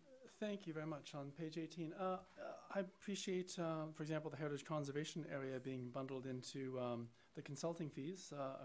I'm looking for that, and thanks for pointing that out. But I can't find the duplexes, the existing duplexes piece. It's not in there. It's in referrals. It's in referrals. It's in referrals. Well, if that's in referrals, the question is then, for the 155,000 here, it appears to have the secondary suites. Isn't that also from referrals? No, that's carried over, actually. The 85,000 is a carryover from last year because we put a stall on the infill and the suite going forward with those at that time. So there's a carryover, so that we've left it in the budget so that it can come out. But when council decide whether they're moving forward with suites or with the duplexes, then this money could cover some of that. So to put it slightly differently, the 155,000 contains 85,000 of unused monies from last year. Is that correct? That's correct, yes. So part of that is, so the 85 that we heard about before and is mentioned in the referrals Yes. is embedded in the 155. Thank you. So then this goes back to the question, which was not, what is a surplus or whatever, but it sounds like that $85,000 doesn't have to stay here. It could actually, it at our discretion, we could put it anywhere. It just happens to be, for the sake of the budget, stuck here for now. Yes, that's correct. So then here's a question then. Is this the appropriate time to talk about whether to put duplexes before secondary suites or secondary suites before duplexes in terms of ordering? I think we're a little premature in that because I think we need to, it's part of the referrals. Because I could definitely get behind duplexes. But okay, thank you. So we're going to do the capital and then we come back to the referrals tomorrow. Feels like tomorrow, but it'll be next week. We'll have a whole week to rest up. All right. So no other questions on page 18, which is the operating side of Mr. Thomason's area. Oh, sorry, Councillor Murdoch. Sorry. Just so I'm clear, just the 42,000 that's under deer control, or I guess deer watching, or whatever we're doing, that's 20,000 of that is the grant, and 22,000 is a carryover from prior years that we had put there. Is that correct? There's actually three parts to that. So 20,000 is the grant. There was $10,230 that carried forward from previous years, and the balance is from taxes. Okay. So, sorry, say that amount again for carry forward? Carry forward was 10,230. 230, thank you. And then the rest packs. Okay. Thank you. And just I'm going to reword what was said before in a different way. We have $70,000 under the consulting fees for building and planning. There's $85,000 in funding that could carry over. So the funding that could that carries over could cover the entire cost of the consulting fees at this point, plus a little bit extra. Okay. Thank you. Thank you very much. Let's move on to the capital for Mr. Thomason's area. Thank you. And now we're going to start on the Your Worship, maybe I'll take a couple of these on these ones, and something. Why not? You've been rather quiet since the beginning. And it actually makes the point. I think Councillor Murdoch was suggesting earlier on that we have people doing dual types of things. So the municipal hall renovations, that is actually to remove and replace the tile floor on the lower floor here. You may have noticed that floor was actually chipping away, and in a lot of instances the tiles were coming up. It's asbestos, so we have to spend the extra money to get it removed. And to be very honest, I've already started that work. So we did a little bit on this past weekend, and the rest is proposed to be completed in between Christmas and New Year's. It's a health and safety issue that we just had to move on. The marina roof and structural repairs. So this money is carry forward from past years. The roof above the restaurant has been complete. We are still dealing with some water penetration and roof issues on the office building that needs to be looked at. The other piece of this, so this is roof and structural repairs. The other big piece that we need to look at this year are the actual cement piers that hold up the office buildings and other buildings there. We have to do an analysis of that. When we received our asset management report, we were told we need to look at those immediately given the condition of them. So we will be doing that, and we're also going to be doing some parking lot upgrades. The Todd House chimney that is in need of repair, as is the roof. The one nice thing for Todd House is that there actually is a reserve set up specifically for the purposes of maintaining and repairing that facility, and it has in the neighborhood of $250,000 in it. Actually, cannot be used for any other purpose other than for Todd House. So we're going to try to do the roof and chimney, and we may have to look at the foundation as well. But that's coming from a reserve set up specifically for the purpose of maintaining that facility. Thank you very much. That's the extent of your capital, Mr. Thomason, or your in that area. Okay. Any questions on any of that, Councillor Murdoch and Councillor Zelko, please? Thank you. Through you, Chair. Just two things. One, if the marina is looking at substantive costs for doing upgrades and repairs and so forth, this is a building and site that is up for lease renewal in 5 years. Is this something that would make sense for us to move forward the lease renegotiation so we'd have a good sense of the future use of it a little bit, so we're not spending money doing a bunch of repairs over the last 5 years without sort of knowing whether it's going to meet the future needs? I think that's a really good point, and to be honest, I would consider these repairs minor, to be honest, and necessary. I know the cost is a lot. As an example, when it rains, if you want to go into the office, they take a tile out of the roof and put buckets down to collect the water. So there's some things that need to be replaced, and we have to look at those piers. It's a safety issue. Fair enough. It just occurred to me that maybe we can look at them same. And the other point I was just going to make, and you raised it, but this came up at the Heritage Foundation meeting yesterday. The foundation is a concern at the Todd House, and it may be necessary to do all of that. So the number that's put here, the $35,000, that could change considerably, I suppose, if that was foundation. But again, that would come out of reserves. Would that require a change to our budget if that was to happen? That's correct. So we will do that analysis, and if need be, we would do an amendment to the budget, take the money out of the reserve, and do all the work. Okay, thank you. Okay, thank you. Councillor Zelko, please. Thank you, Chair. The asset management plan, which I believe is more in the admin finance, the actual implementation of the plan is that 100,000 down below. For those of us who were still on this continent when the plan came forward, had a chance to go through that rather large document with some very, very interesting ideas for the first 5 years in terms of things that we had to address. It sounds to me like what's addressed here on the building aspect are more patching. Just to confirm, it's not any of the items that were identified as urgent on the asset management plan just yet. Your Worship, there are the Todd House, those were identified as things that need to be dealt with quickly. As was the issue at the marina with the piers. Great. So sort of a related question then. Is this the appropriate time to put forward the suggestion that was alluded to about the adding an extra 1% with respect to creating or a new reserved fund or something having to do with the new reserve fund for the asset management, to address asset management issues? Again, it's similar to a referral. It's not in the budget now, and probably once we've gone through the whole budget, we're in a better position to see how that fits within the whole budget.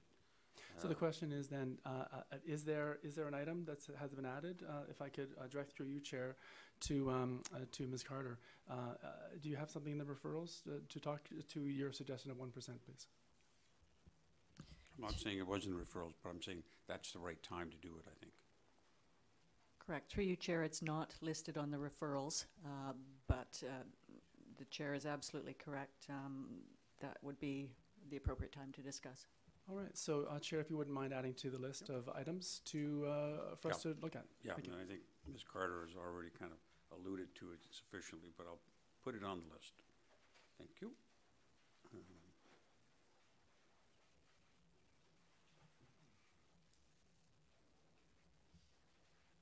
Any other questions on this issue?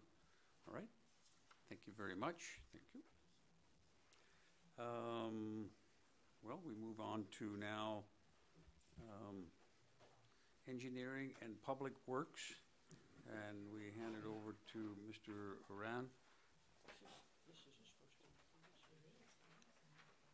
And it's kind of like an inaugural budget meeting for Mr. Haran, who has been with us for less than a year. I thought so. I don't think he was here last year.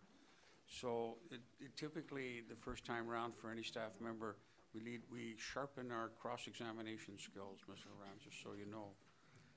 Just to get used to that test by fire. Well, thank you, Chair. I wasn't Just kidding you, by the way. I wasn't nervous before. I am now. So, excuse me. So we'll just start at page 19 there, engineering services. Page 19, just a minute. Thank you. And I'll do a short overview of some of the key issues. The overall themes here is we're just trying to build gradually in this proposed budget on successes in 2016. So the first couple items in engineering services, you'll see some of the, in terms of salaries and benefits and wages, there's a bit of the details in what's happening there. There's just no change in the actual funded or number of positions within engineering services. What's happening there is there was a vacancy, an civil engineering technician vacancy last year, and a maternity leave, and then I had a 1-year contract for 2 people to fill those spots. That's changing this year. I'll be filling that vacancy, and then the maternity leave person will be coming back, and that will smooth out the fluctuations there. Moving a little further down to consulting fees, you can see in the notes on the left there under item B some of the details of what those are about. But generally, a good chunk of the consulting fees are all about trying to make progress on getting shelf-ready projects in preparation for provisional budget 2018. In other words, having better cost estimates of our capital works, being able to make better progress in terms of predicting what we're going to try to achieve and have them ready both for deciding what next year needs to look like, but also for grant applications, because it really does help us win grants when we have more of a better idea what we're trying to do. A bit further down, there was one item of note where we just reduced our expected expenses in terms of car and travel expenses from 6 to 3, but then that's offset further down in software acquisition and support, which we've increased there related to ArcGIS, so our GIS software licensing, as well as trying to increase the amount of technicians that I can have doing simultaneous design work, and that's AutoCAD and Civil 3D, so that's where the increases in costs there come from. And that's all I have for the first page. I'll take questions before I move on. You're going to go on to, let's go, how many pages are you going to cover? I have about 19, 20. I go until 23. Okay, so let's go right through, and then we'll come back and we'll go. Okay. We'll go at questions. So moving to page 20, there's only one item that I want to highlight there is an increase at the very bottom in stores operations related to salaries full-time, and that increase is related to a temporary clerk that we're planning to hire to a part-time basis to help us deal with the increase in the quantity of municipal servicing that we have on a yearly basis, and this is connected to the bylaw fees that were changed very briefly recently in the Committee of the Whole, and the bylaws that were updated. Thank you. On the next page there, page 21, I have no specific items to brief on unless there are questions there. Okay, we'll come back to questions. Thank you. 22 is the same, nothing of particular note to mention there. On page 23, however, I will point out that in snow removal and sanding, we had quite a few storms after January 1st, which had a large impact on our stores. So we've increased the budget there to compensate for that and to get us ready for the winter of so November, December of 2017. And somewhat ironically, last year you weren't here, but we tried to press Mr. Brozak to reduce his overall snow removal budget, and he resisted. And I think you'd joined us from Vermilion, where it snows in every day, well, for most of the year occurrence. But he pushed back, and in retrospect, it's a good thing you did, but even then we overspent already. So because of such a long, harsh winter by our standards. All right. So okay. So we're well aware of our need to at least keep a little cushion of sand and snow removal equipment. Okay? It was a long, cold winter. So page 24, I was incorrect before. Actually, engineering and public works goes until page 26. So we're at page 24. Again, nothing of note that I want to brief on that page. Next is page 25. And there's the increases that you see on page 25 are generally related to the increases in tipping fees for garden waste pickup and garbage collection. It's the same for page 26. And that is all I have for operating. Okay. Thank you. That's the easy part. Now the hard part. Questions? Councillor Kirby.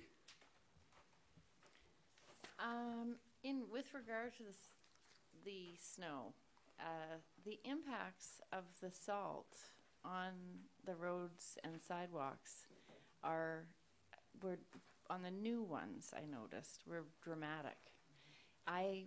There's a stretch of new sidewalk on Dalhousie Street, that was replaced last year, and it's beautiful. Looked gorgeous up until the spring when I noticed that it's completely eroded in sections, and I think that's because residents have used salt on their brand new sidewalk. And so, I mean, I know you've got a budget here, and you're saying it's exhausted by May for sidewalk repairs and maintenance, but with the addition of challenging winter, what happens now with that kind of? I mean, that might be also for you, Mr. Brozak, but I'm concerned that not only is your budget inadequate to last the year, with dramatic weather like we had this year, does that mean that it's going to have to increase again in order to just maintain what we've got?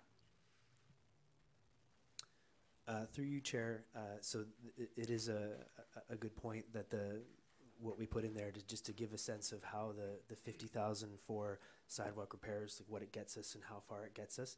Typically, what we use as an assessment for where the priorities are is safety issues. So we have some places where there's tripping hazards and other kinds of things. So there are places, just like with pavement, where the sidewalks are in poor condition, but not as dangerous as other places. So we tend to use that budget to focus on those danger spots and do the best we can. I have a follow-up. Continue there, please. Chair, yes. thank you. So I appreciate that it's an inadequate sum already, and that we think we're doing our best to go through the identified priority areas and replace, as long as you're also doing underground servicing upgrades. But I wonder if this is not an area we should re-examine as far as our asset management plan, how we might increase that funding and support improved walkability and other areas. I mean, and the tripping hazard factor is that's a whole nother level.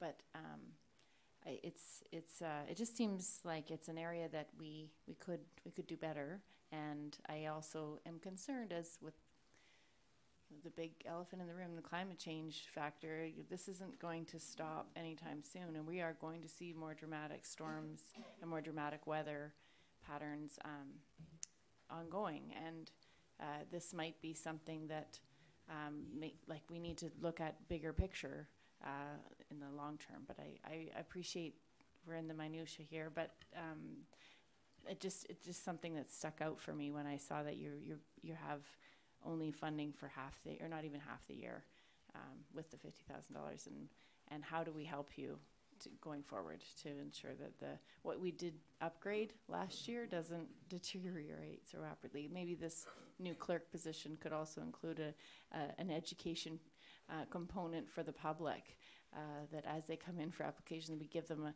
a fair warning that using so much salt on their brand new sidewalk might impact the appearance and longevity of it. Thank you. Councillor Ney, I think you had your hand up. Through you, Chair. Just following up on the sidewalk repairs item.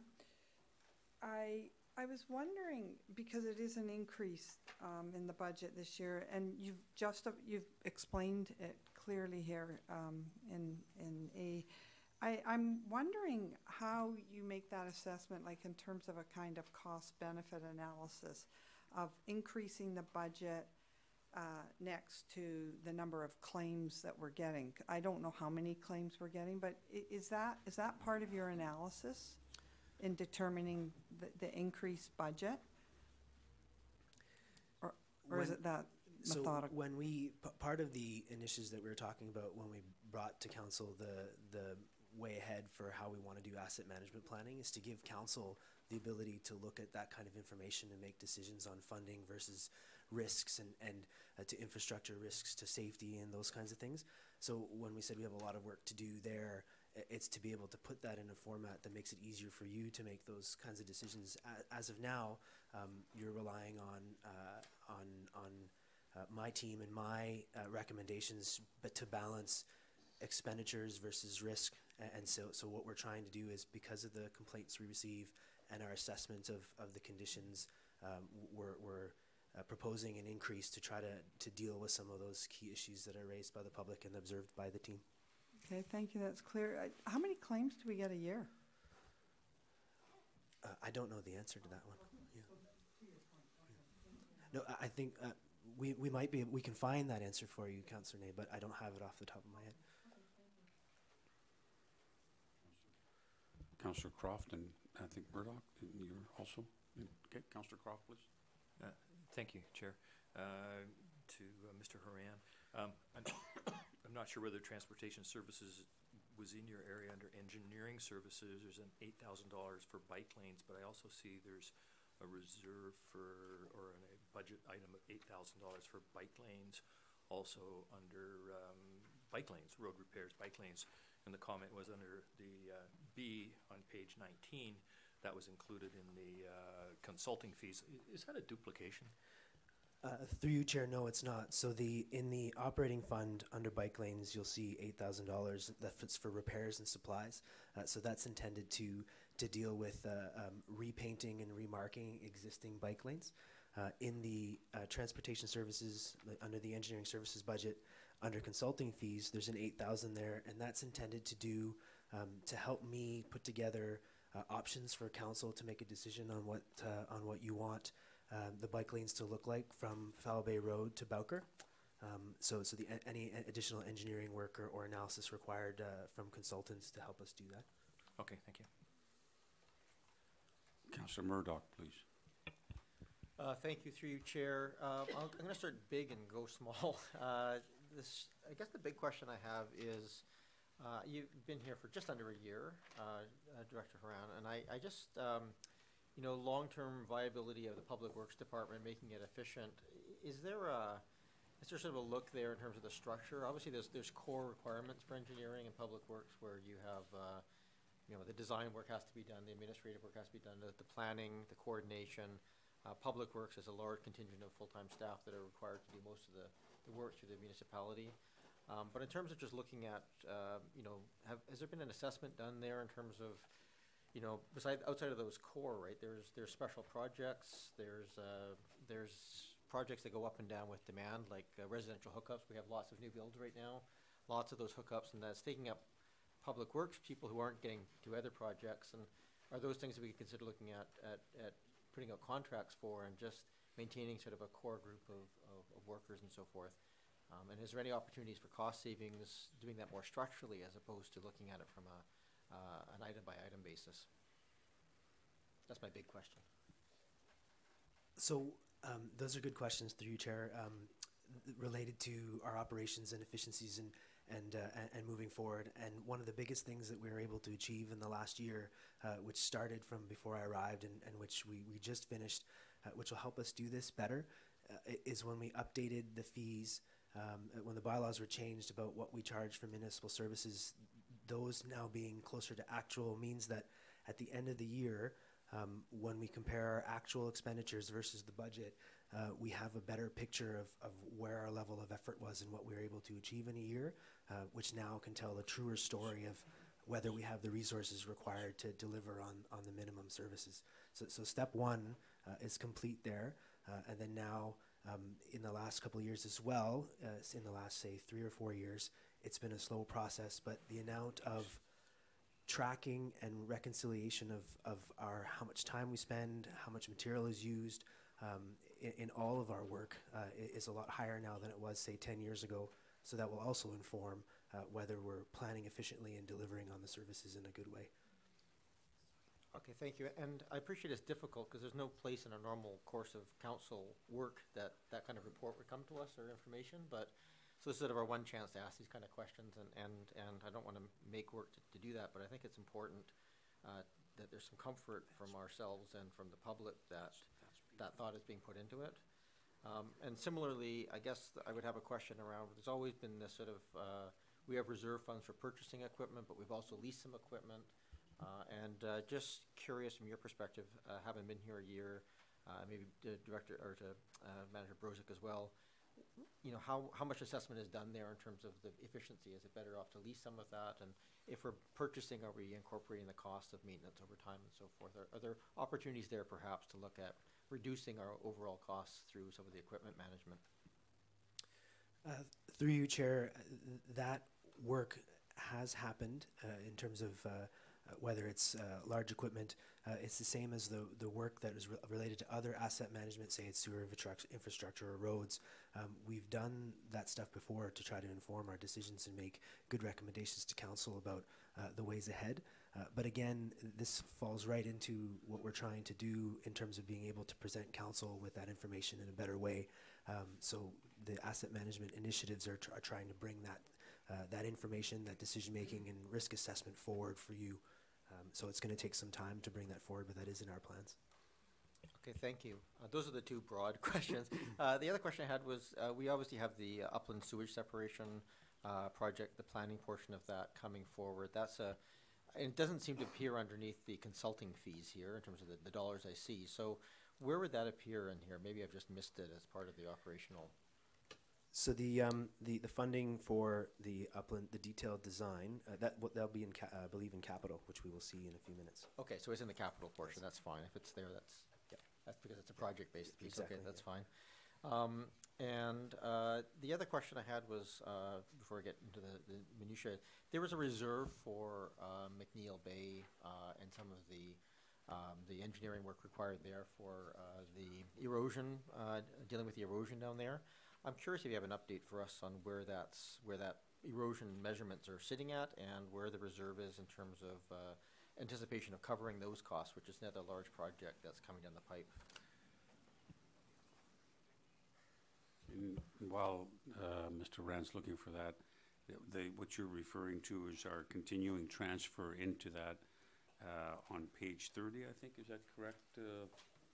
The Shoal Bay item D on page 30 is that as part of that $85,000 a year that we're putting into a savings account for Shoal Bay and then the anticipated failure at some point in the future. Yeah, and if that answer isn't readily available, that's fine. I'm just curious if there's been any sort of recent assessment of it in terms of if that's going to deem to be adequate and because it'll impact obviously staff availability as another major project coming forward as well. It had quite a kind of a long-term goal, and we were going to reassess it from time to time to see whether or not we're saving enough or saving too much, and that was really a factor of the extent of the erosion. Would it, if it was at the same rate, I think at the time it was assessed, but erosion can change over time in both directions, I suppose. And I'm happy to have the answer come back to the next meeting if it's not readily available here. So through you, Chair, I just missed the page that you referenced to. Page 30 is where we transfer into the Shoal Bay account, and that's letter D, and that's the budgeted transfer to Capital Works Reserve for future repairs to our library rental units, future underground electrical lines, and then $85,000 towards future Shoal Bay requirements, $15,000 for storm drain pump stations, and $10,000 towards future traffic signals. So it's kind of a catch-all, but the 85,000 is the big number in there for what Councillor Murdoch is referring to. And I said, the initial assessment is what led us to start saving for the future, knowing that the erosion was going at a certain rate, and when we would try to catch it before full failure. I see Mr. Brozak has this. Well, I was just going to jump in, Chair, to say, so I need to look into that one a little bit more, but there's also in capital, the two items related to, so foreshore protection, a carry forward from last year, and then an amount this year, which is meant to address two things in terms of engineering work, which is McNeil Bay erosion, and then there's a sewer line at McMicking Point, which is being undermined as well. So two major issues on the foreshore that need to be, the assessments of the way ahead and the risks there need to be redone this year to try to plan for whatever capital work's required to fix that. Okay. But at some point, I don't know if you have enough time between now and next Wednesday to see, is that 85,000 Shoal Bay Fund that we're putting in every year enough, or is it too much, essentially, we want to know? I will definitely look into that before next week. Thank you very much. Councillor Kerb. Oh, no, you're not finished. Okay, Councillor Sorry, Murdoch. I'll go quickly here. Page 21 on the piece, the road, just want a clarification on the road repairs and the mill and fill combined budget is around 415,000. Is that is the entirety of our road repair budget? There's no other bits and pieces in there that are being used? So there's those in the operating, and then in the capital, there's a proposal for 450,000 for pavement management strategy. So that would be what we've been using it in the past for is a longer stretch of an arterial road. So last year was from Monterey on Oak Bay Avenue down to Newport Windsor to not replace the road because that's more expensive than we have in the budget, but to mill and fill a larger patch to upgrade the roads for a 5 or 6 year life extension. And if I may, can you remind us what the recommended annual amount was from the pavement management system when we had the assessment? Is around $1.5 million? Is that? In 2012, we engaged consultants to do an assessment of our of what it would require in terms of annual expenditures to maintain the road network in the condition of 2012, which at the time was 1.2 million per year. So we're well short of that, obviously. Yes. Yes. Thank you. And I think that might be the end of my. The other question I had just in terms of how much of that snow removal and sanding operationally is that coming entirely out of taxes? Because we have put in more than we've used in the past years. Is that being pulled back out of that surpluses that we've had in the previous years to top up our reserves, our supplies?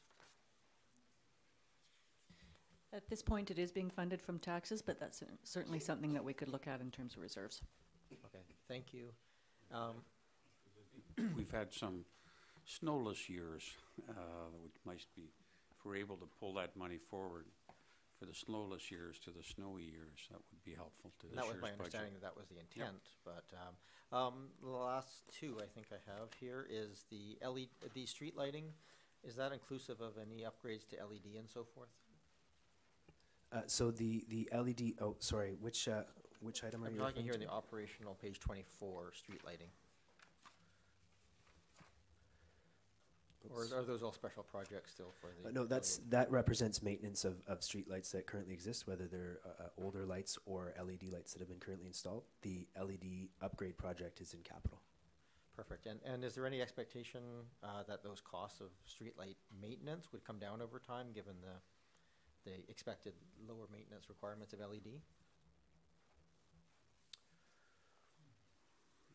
Through you, Chair, that's a good question. I would expect so, but I don't know that is correct. What I know for sure is that the costs of the electricity required is 1/3, but in terms of the maintenance upkeep, just regular street light maintenance upkeep, I expect with newer, more modernized lights, they wouldn't require as much maintenance, but I do not know that for sure.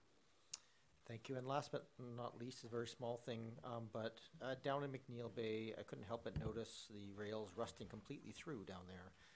Is this, under the lamp standard and railing painting portion of that, is there funds set aside for actually replacing railings where they've actually failed? Through you, Chair, so we had a line item in the It's in the capital, and that's a foreshore railing. And we started that project last year, but were asked by a resident to stop because of noise and some issues, which I won't get into the details. But we were accommodating, and so we've recently completed that task. Perfect, thank you very much. Thank you. Councillor Kirby, next, please. And then Councillor Salka. Lost my place, lost my train of thought. It was regarding something 2 minutes ago that we talked about. I will pass the. Okay, so you look for the train, Yeah, and yeah. we'll move over to Councillor Salka. So, moving on through. All right, thank you. So on page 19,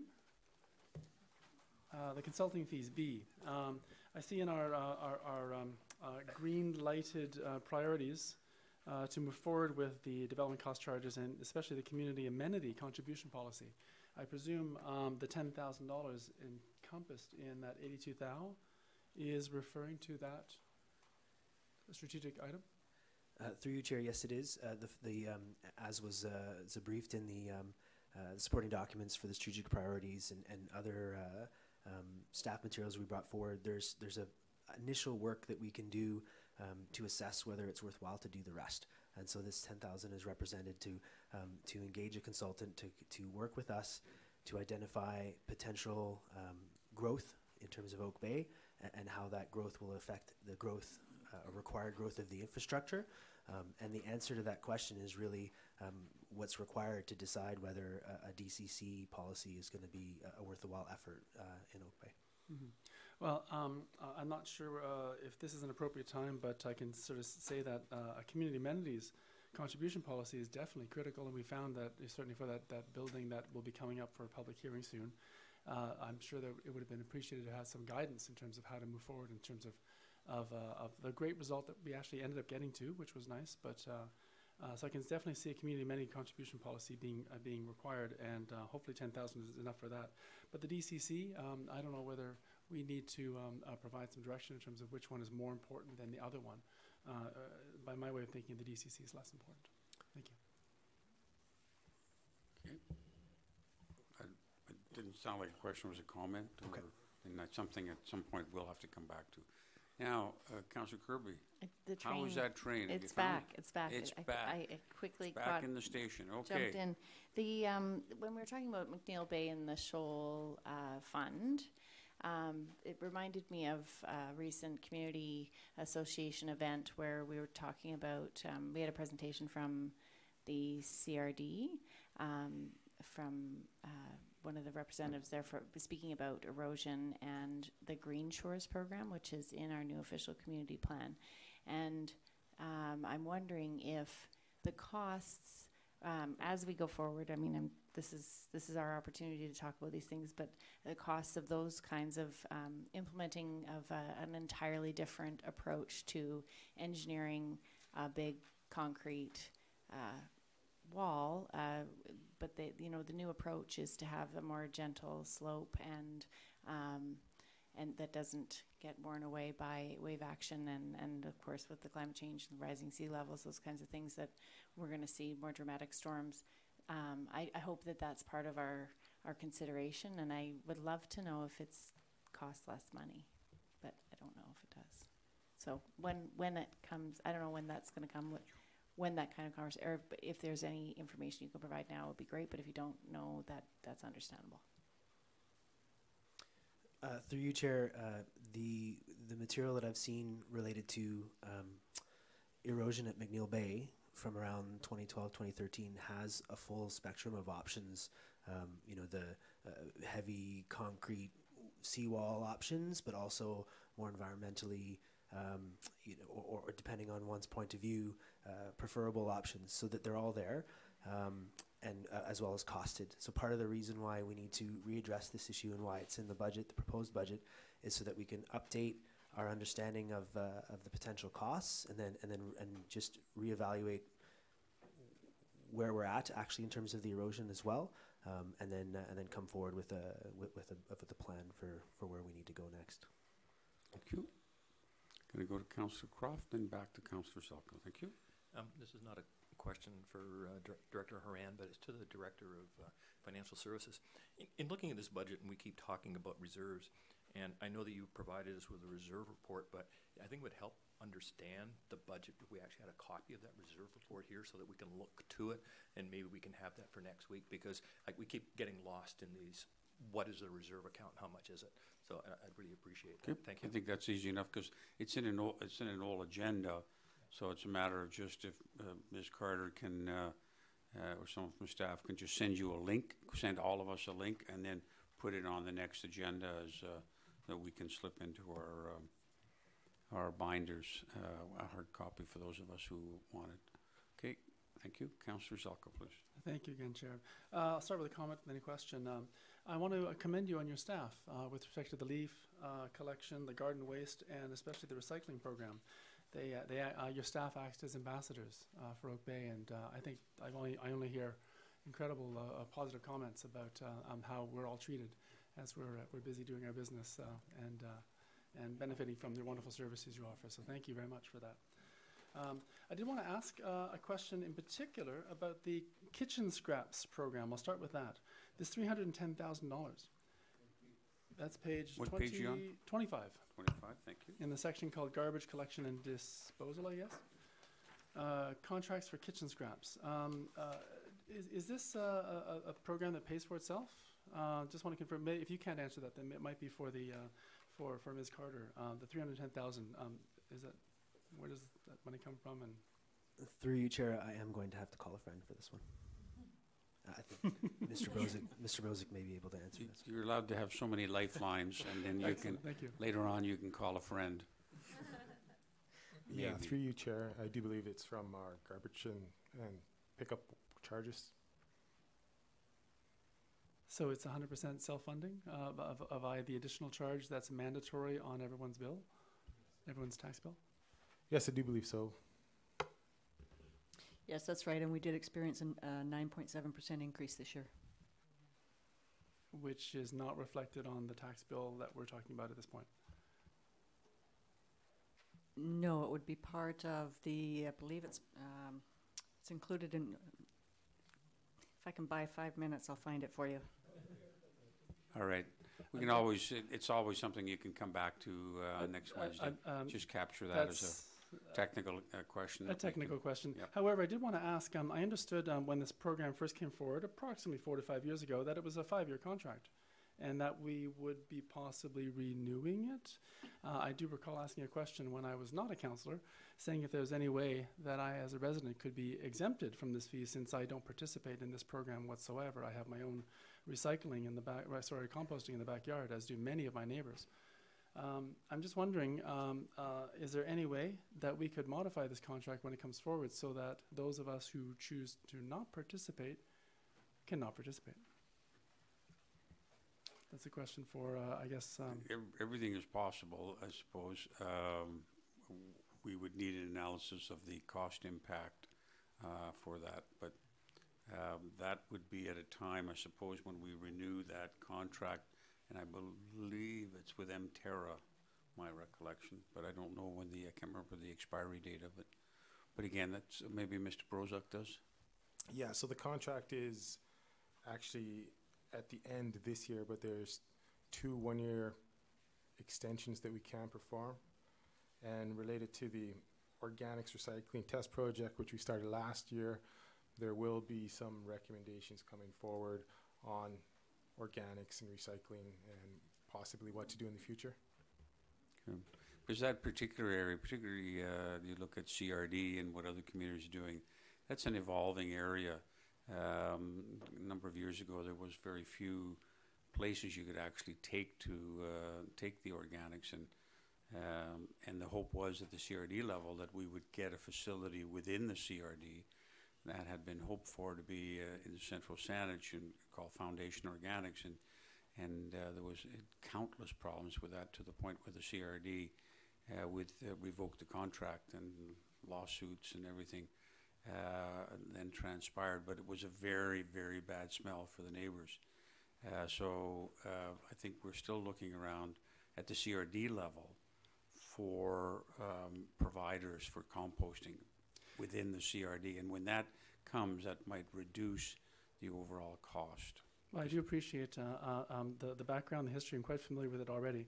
I would like to see when the contract comes forward whether we would be reducing our carbon footprint by simply ending this contract, since all of our materials are, and understand, actually trucked and barged over to the mainland to be dealt with over there. So I'm just amazed at the amount of carbon we spend trying to get rid of the kitchen scraps. So on the that, question, just on that point, Yes. ironically, there was a report that came forward that the carbon footprint to take it up and put it into the landfill, which was one suggestion, that carbon footprint was higher than taking it to Richmond. and Kinda the carbon footprint, counterintuitive. and the carbon footprint for me to put it into my backyard compost is nothing. So I thank you also for touching on my other question, which had to do with the organic recycling test project. I'm not quite sure whose question this would be through with respect to you, Chair. It appears to be ending. Could I have some information about that program that appeared to be ending? Thank you. Get the information on that. I think, again, it's Mr. Brozak. Thank you. Yes, so over this last year, we've put organic composting units into a number of houses. We've been working with 2 U of Vic graduate students to come up with a analysis of the bins and how the people like the bins, pretty much. And coming forward over this year, we will be coming forward with recommendations, a number of recommendations on options on moving forward, everything possibly from backyard recycling to keeping it as it is. Thank you. And there's an update. This just in. Kitchen scraps does form part of the solid waste fees. So, yep. Okay. I think no other questions on the operating side. So I think we're now going to move to the capital. Thank you very much, Mr. Haran. And where would you like to start on the capital? Because you have a number of items there on the second page of the capital summary on Public Works and Engineering. Right, and that's where we'll start, Chair. Okay, On page 2 of the capital projects, there's a long list of the Public Works life cycle replacements of equipment, electrical bucket trucks, pickup garbage trucks, etc. that go down. Excuse me. There is an item there for general fencing, which is a number of areas throughout the district where there's fencing required to separate private and municipal property, so that fencing needs to be maintained or upgraded, and that's what that's for there. Public Works fencing is related to the yard at Elgin. The fencing surrounding the yard needs upgrading, so we're doing that in phases. I talked earlier about foreshore protection that's meant for McMicking Point and McNeil Bay erosion assessments. And finally, the foreshore railing repairs, we also talked about that briefly, was just along the shoreline, ensuring that railings for safety are upgraded properly. The next group is the engineering specific projects. The first group there, very similar to last year, a series of sidewalk drops, curb drops to ease all access to sidewalks to the roads. To 20,000 for bus shelters, which is done essentially usually 2 bus shelters per year that we upgrade or add in conjunction with BC Transit. Traffic calming, there's a bit of carry forward from last year, so we could complete the Brighton Avenue crosswalk. That's the one that crosses Foul Bay Road at Brighton. We had to delay because of weather. The paint treatments require dryness, so we're going to get to that very shortly. And then the 20,000 for this year is generally 1 to 2 crosswalks, which we will identify and complete this year.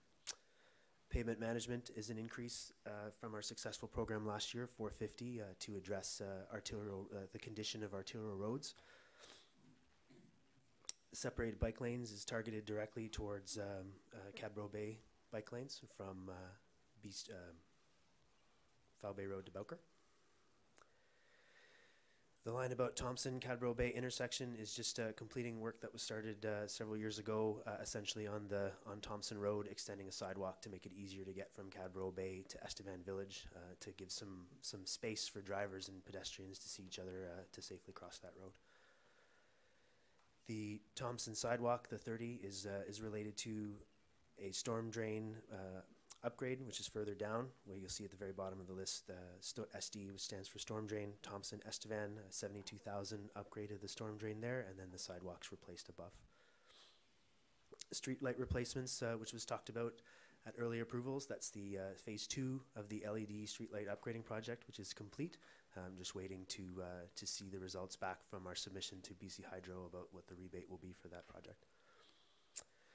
The upgrade traffic signals was also talked about at early approvals. The budget's increased there because in the meantime we've done a detailed design of what the requirements are. So our initial cost estimates were we had to increase them to fully cover. Again, this is a 75% funded by ICBC, 25% by the municipality, and it's to upgrade to modernize the traffic lights at Foul Bay Road and Oak Bay Avenue. The next several are all storm drain related projects, catch basins, upgrade of manholes. The third item down there, storm drain, various I&I, which stands for inflow and infiltration lining projects. Short version of that is it's a carry on from last year's very successful trenchless rehabilitation of storm and sanitary sewage pipes. So very building on that success this year. Next is answering a question that was raised earlier, is Upland's Storm Drain Project. So this is one of the Clean Water Wastewater Fund grants that we received to do a detailed design of the Humber Catchment Storm Drain project. Second to last one is Dunlevy Alley, which is a $45,000 upgrade of storm drain. And I spoke to the last one already. So that's it for that page. Next page, do we talk about sewer and water again, or no? Okay, so that's all I have there. Okay. All right. Let's see if there's any questions. I'm going to start with these 450,000. What's the kind of historic progression of this amount? You said it was increased from last year, and how much do we have it in last year? It was 350 last year. Okay. And historically, do you know the numbers going back a little bit? I mean, is just part of that 0.5% that we determined a number of years ago to kind of catch up? I don't think it's the same as the 1% that you're referring to. I believe, and I'd have to double check to be sure, but 2 years ago it was, I think it was 300.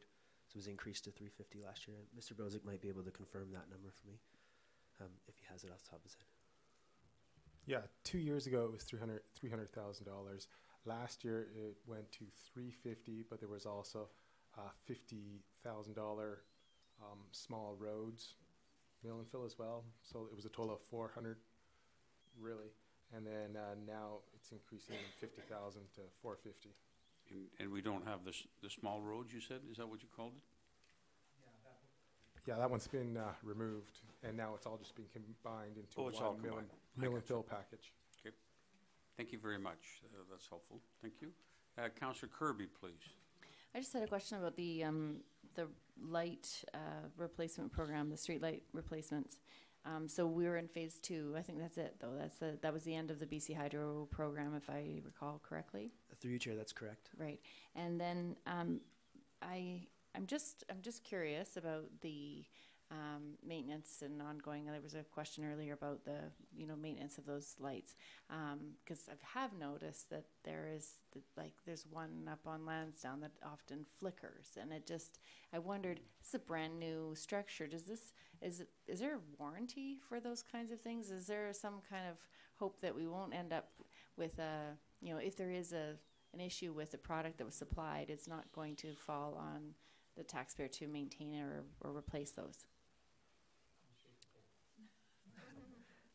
Through you, Chair, I don't have the specific answer to that, but I expect the answer is, with new equipment that we purchase, there's likely a warranty related. I think we recently had someone draw that flickering light to our attention. So I think that's in Mr. Moran's in basket, that email. All right. Councillor Nathan, Councillor Zelka, please. Thank you, through you, Chair. I noticed, this is a smaller item around traffic calming. I was just wondering, What page are you on? sorry, yeah, I'm on page 2, Second. Okay. under engineering, the third item, Thank you. traffic calming of 29.9. 29.9. 2909, yep. Yeah, my question has to do with is how are you deciding where traffic calming happens? And I'm wondering if that's being informed by the traffic speed study. I know it's a little bit different, but somewhat related because we've put that one on hold. So is there a connection there in your decision about where to do that piece? So there are a number of inputs through you, Chair, that we use to assess priorities of where we need to address concerns. That some of them are complaints from residents or concerns raised by residents, probably a better way to put it. Others are we assess, we look at ICBC stats and police reporting to see where we can observe that there are accidents or other traffic issues.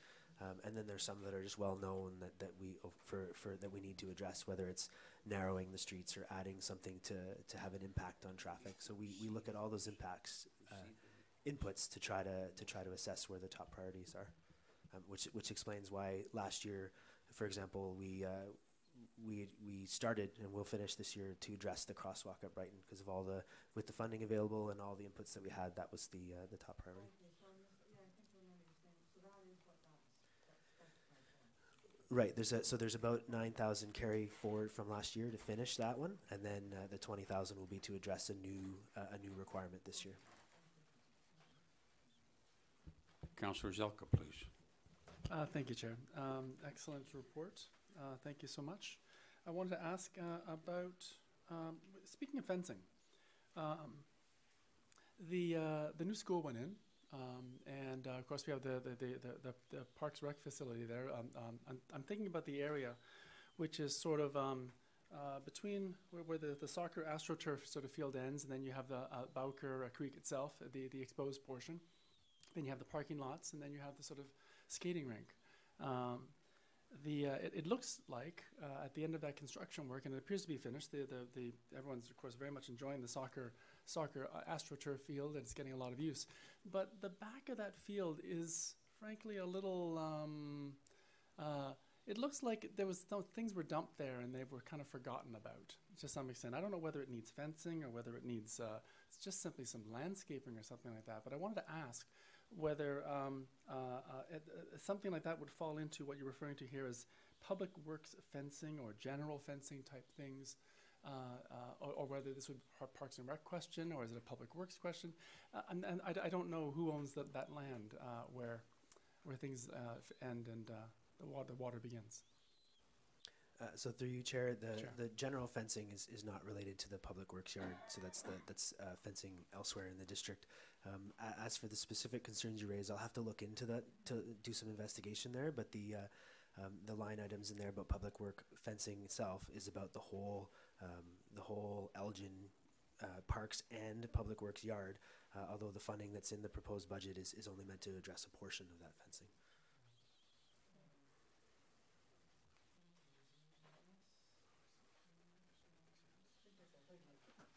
Thank you. Any other questions? Councillor Kirby, please. That point about the Elgin and Public Works fencing raises just an alarm for me, just because there's that issue that's been sort of delayed till the 2019 strategic planning document. That that pathway, the part of the widening of the pathway, or the feasibility study that we were going to be looking at, was including the fencing along the side of the Public Works yard, and that maybe it might be able to be moved in order to accommodate a wider pathway. I'm just wondering if that section is also being considered. Through you, Chair, so the district, this is before I arrived, spent some money to get some consulting done about options for the pathway from Elgin Street right around to Hampshire, that whole stretch, which was essentially in strategic priorities under the pathways feasibility study thing. So there's no further expenditures required to give council at least an update on what the conclusions were there. So it's in my work plan to try to bring it forward when I have time to bring it together as a report to committee of the whole. So at least you see the results of that work that was done before. And then there will be some options of what's available and some at least preliminary costs of what it'll be to do something in that area. So at least it can better inform future strategic priorities discussions. Thank you, Mr. Haran. Yes, a Just- follow-up question, just Councillor that- Kirby? Yes, just that my point was that just that if there is going to be an expense on the fencing in the public works yard, that if it's going to include along the Elgin pathway, that it not be completed until we hear from your report. That would be helpful. Thanks. That's a fair point. Yeah. Thank you. Yes, Mr. Brozak. Yeah, the portion of fence that we're going to replace this upcoming year doesn't include along that pathway. Okay, thank you. All right, I think that oh, more questions on the capital for engineering and public works? Yes, go ahead, please, Councillor Murdoch. So just a couple of quick points. One, my perennial point, sidewalk drops. At what point does this become an operational piece as opposed to capital, where it's built into our piece? We are way behind in terms of the numbers of sidewalk drops and getting them up to speed. I appreciate it. They fit them in when they're available, but in terms of active transportation and making things accessible and so forth, that seems to be the most critical and low-hanging fruit of all of them. So it's in here again as an operational or as a capital project, but it's now 33,000. I think it's been sort of 40 to 50,000 in prior years as well. Is there some sense there that that's just an ongoing piece that's just scheduled and included, or is this always going to be a capital project? It's almost like an accounting question more than anything, isn't it? It's an operation. Well, it's sort of being approved on a piecemeal basis every year, and I'm just, it seems like it's part of the core piece as much like the roads are. Through you, Chair, I'll jump in, and Ms. Carter can correct me if I'm leading anyone astray. These curb drops represent new capability, whereas the operating fund is meant to refurbish the currently existing capability. So if you're fixing a sidewalk that already exists, that's an operating fund type of activity, and if you're adding a new sidewalk or increasing adding a bike lane, that's in capital. So for these curb drops, we're making things better by improving them, creating something that doesn't exist. Okay, That's fair. And am I correct? Is my memory correct there? I can look it up for next week, I guess. But is that $33,000 a drop from previous years?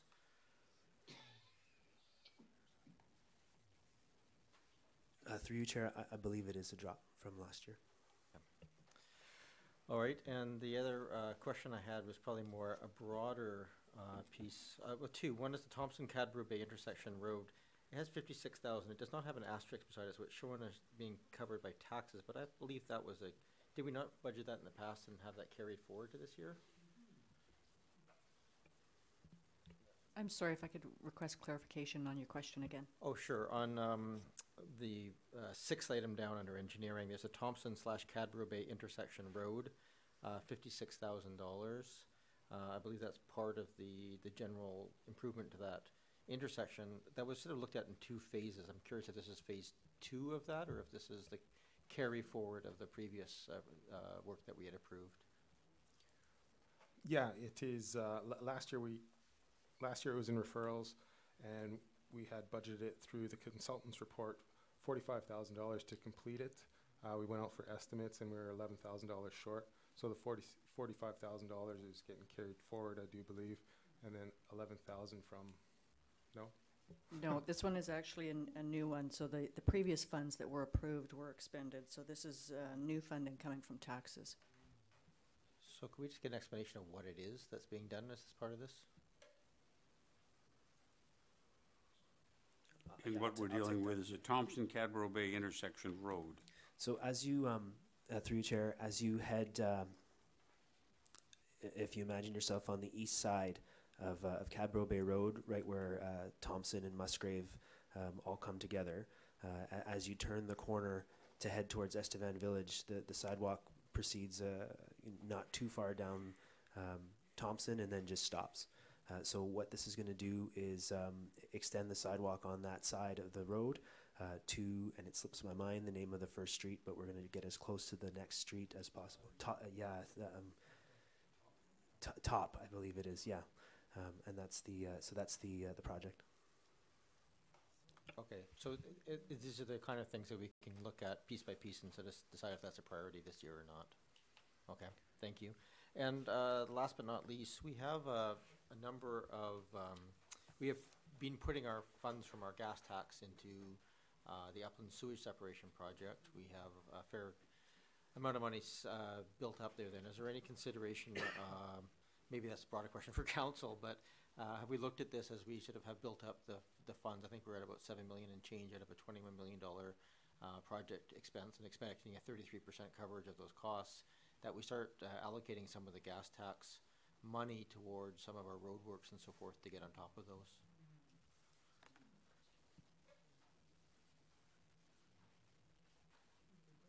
I don't know if that's a question for council or for staff, but I think it's something that we have to sort of start looking at as ways that we can get on top of our infrastructure without impacting our, and I guess a secondary portion of that, are there any grants available for road work?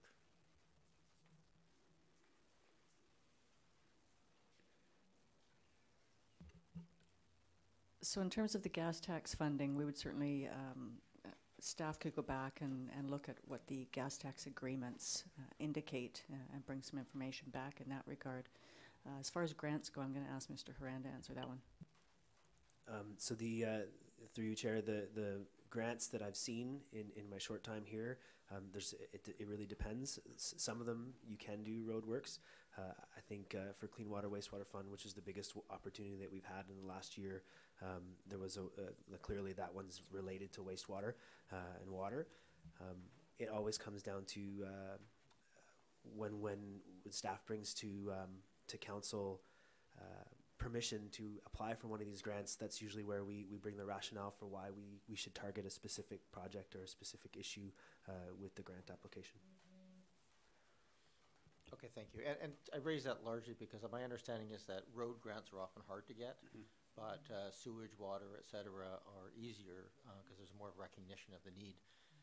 Whereas gas tax, from my understanding, can be used for road work and so forth. It's much less allocated, so we may want to look a little bit at our planning for our grants to reallocate our directions on those to help cover some of these costs. Thank you.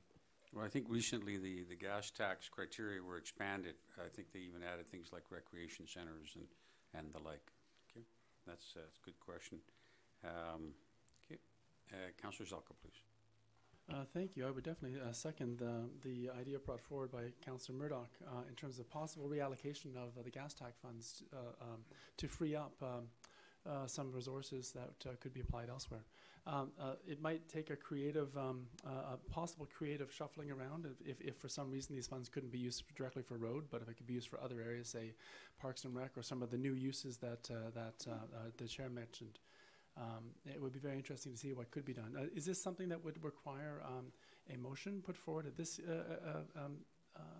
forum, or would it be something at the time of the gas tax? I don't think at this point, because I think we need to know, it's a bit of a kind of, there's connectivity to a number of other issues, because we've been setting gas monies aside for purpose A, and I think we have $7 million dollars or so for yes. for the upland sewer separation. And if we get funded, we'll have to, for the money that we had been saving, we don't need to use that money for upland sewers. We'll need some kind of look at what is the legality of redirecting yes. that money. And it may relate to the year we got it. I don't know. And I completely So if we got understand it in 5 years ago when you can only use it for A, B, and C, I don't know if the expansion of the categories that you can use gas tax money is retroactive. So then, being a little less linear, it's possible then with the bonus that we got this year. Let's call it a bonus, for lack of a better word, in terms of those two grants. The large one being the 1.1 million. Potentially, maybe in a future tax year, we could possibly reallocate our future grant process. Well, we don't even have to be future. I mean, it's all a matter, I suppose, of what risk you're prepared to take. I mean, we got, let's say, over $400,000 for the Uplands project. So how comfortable do we feel that we would go to the gas tax money and say, well, we've already saved for that portion, let's divert that. But we know that the project is going to be 20 million. Certainly on a lot of it on the municipal side. So when do you want to make that call? And with escalating costs, you may want to leave the 400,000 in the savings account for uplands. It's a bit of an attempt to. So I didn't really want to debate it now. What I wanted to ask was, is this the appropriate time to bring the motion forward or later?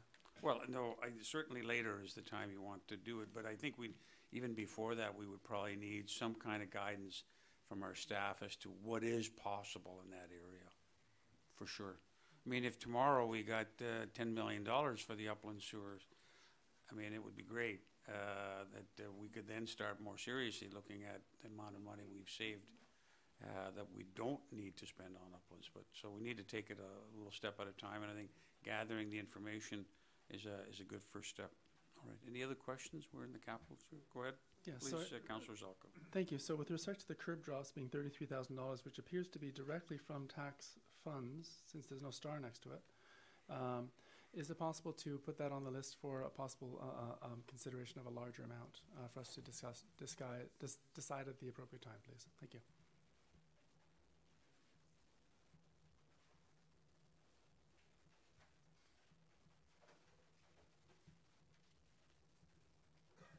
Thank you very much. Okay, so I see no other questions on this issue. We've been at this for about 2.5 hours, I think, according to my time. So the next step is to hear from the public, but I think what we'll do is I think some of us might need a bio break, just a short 5 or 10 minutes, please, and then we'll come back and hear from members of the public who wish to address us. Thank you.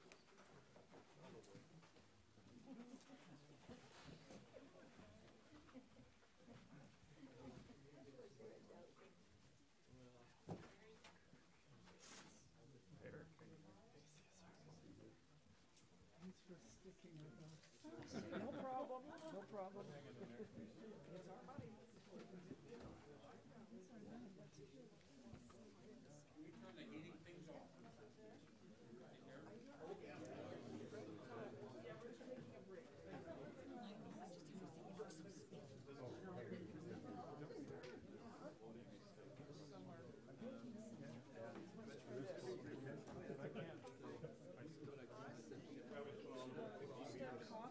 So you were bringing the gin or you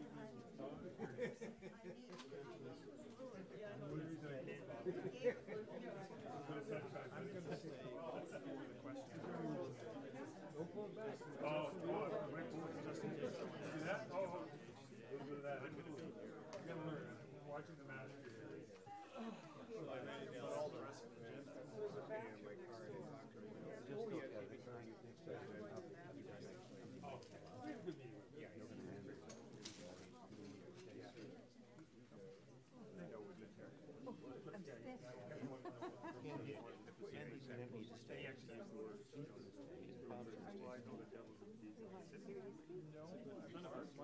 If there's a well, and I think that Mike is saying now, he's saying, but I think we'll just stick with the public for their start. I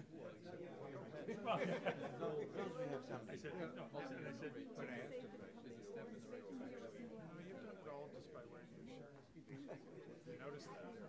Yeah. It made a huge difference. Although, they would be there, I guess, I don't know. I mean, they give you a report. So like you, Robert has a list of all the budgets. Oh, okay. I know. It's kind of an education that you haven't thought a lot about. So, you know, a lot of things. I gotta go. Kevin. Thank you. Good to see you. I think we should just get new chairs for the public. For the public. Oh, you guys are in laps of luxury back there, let me tell you. Well, look, cushions on ours. You're all cushion, look at that. It's like, it's just nothing but cushions. Oh, well. You get new wood chairs there, we'll take the cushions. I know. Actually, you know, you probably don't want us being comfortable. No, that's right. You want us to be as uncomfortable as possible, we just get through things. Yeah, yeah. Some are a little excessive. It's a process. It's all good process. It is, it is. Every once in a while I hear a question I'm like, I never thought of asking that. Oh, there you go. collective pool. I just, the hard part I find of these things is that there's the minutia, then there's big questions, and there's like, they're totally different. Yeah. Menus, like, how do we address these big questions? Well, you at least addressed one of mine, and that was the gas tax. Yeah, I think we're gonna have to reach out. Yeah, good question. I guess philosophically, I would question whether it's better to save it up. I mean, I know some of the background because I've read some of the annual reports, but to save it up, because if you save that up for 5 years, you get all 45. There are other roads, how many years, where does the fair taxation? Yeah, that was my Because the other people are going to wait, what, 10 years? Yeah. So, now I know there's really bad roads in our place too, I'm not saying that. Yeah, there are. Well, It's not favoritism, there's bad roads. we have a very, very, I don't know, great nice report, right? They went and scanned every road in Houston and said, tackle these roads because they are not the worst, but they're the ones that will get worse quickly. Exactly. So go patch them, Yeah. or else you're gonna have big bills. Down the road. Yeah. And we know we've left them. Yeah. We really haven't touched any of that. Welcome back. And my, didn't actually get that much sun. We're driving around. Fair enough. Hi, Esther. I have a question. Brought it up I mean, before. I've been sitting here now for almost 2.5 hours. I think we're happy. Like, it sounded like PHCA. Oh, you're not in yet. I know, that's Wait till the end of the next That's what I meeting. thought. So is it, like, when do you actually divvy up the money? Has the hat. So your question is, when does it actually stand approved? Not really till the end. The end of the next meeting. Is it next meeting, or do you have to? These are provisional So, approvals you tonight? can, no, it's, there's no real answer to that until it gets approved. So they have to bin, But I can tell you that generally speaking, so we've dealt with the building and planning and the capital projects and that. And generally speaking, it's not always true, but generally speaking, if there's concerns about a project there, if they're at least raised here, so that we flag that and discuss it, that's part of the overall. There's no guarantees. We may get down to this and say we're, $400,000 short. Everything's gone. Everything's gone. So we're not, you're right, we're not home free yet. But again, I would say, we have a very hard, we have to put in an application. We have a building and planning department that has to deal with applications. Good to see you. I don't know how we can say no. I don't know how we legally say no. It's like if someone came to us and said, I wanna get a building permit, and we said, I'm sorry, we don't have it in the budget to deal with that. We're not doing permits this year. It's in the OCP. It's tough. It's a direct application for specificity, so it's just, for whatever reason, it's a capital project because I think it's the potential costs are higher because we wanna actually take it and build a more of a policy and a more standardized stuff, which is why there's a capital component to it. I guess we could maybe eliminate that portion of it and just sort of bring this one and leave it, but we're not gonna do that. No, because I mean, Again, for you're gonna those spend that $20,000. follow, you'll have a template now. We want to do it right. We want to do it right. I understand. And there is a fair bit of work on this, not the application portion of it, which will be interesting, but I think what we've had, just my own interpretation of this, what we've had so far within your group and as a community is a bit of a kumbaya. It's great, right? But then you get to the details, right? So some patients thinking in their head, I get to control all my neighbors, and other people are like, I just want to make sure that the state's pretty able to do whatever I want in my house. And so when you actually get down to the nitty gritty about who can do what, when, and where, that's where you're going to get a little bit more attention. That's what work is. Oh, yeah, sure. So that's pretty good. But I don't think there's anything. There's nothing. I don't see another project that was for that long. There's nothing here already that we're using things like. If it becomes essentially designated area, everything requires permits. You get people who are pretty clean with that. No, we don't want to do it. No, but it's just right now it's a little. Of course. So you'll have people. I've actually had someone come and stop having someone I know. Much control is going on in my house. Well, I don't know. But really, it's probably not. It's not the same with designation, and it's not the same. It's just a guideline. It'll have to be something. You still do your own garden. That's what we say to people. Is, look, our intention is that people are going to push and push. We're not going to micromanaging or freezing or telling you what you can do with your interior or your backyard or all. I'm curious. I don't have any time doing any of this stuff. We're on the radio 8 hours a night. Every time I turn on the radio, it's like, Now we just realized why he was late. He was doing shots. I got makeup on still. Oh, I wondered if he Yeah, did. I was just, thank you, because I was, Norman Spector and Bob Palmer. It was fun. We Was it talked. an hour long? Yeah, you could take the hour. Something more than that. I can't even watch it now. I didn't tell them, I just had the heart to tell. Guys, I don't do show anymore. We'll have to watch it online. I'm just kidding. Hey, no, but next 26 days, Yes, I it's know. my little marathon, right? No, I know, I realize, I think I mentioned first week. I don't have Facebook. Is that what people do? Oh, yeah, oh, They yeah. tell you what They're starting to, yeah, they're ramping up. It's all goodwill. Oh, yeah. Whoever I know, I'm not pretty sure, all evil bastards. Here's why. Hypocrites. Yeah, no, it's- yeah. All parties. I disagree with aspects. Oh, yeah. It's like any of you guys that run for public office. You gotta love the law for you. Well, yeah, they're, social media is not. Thank you.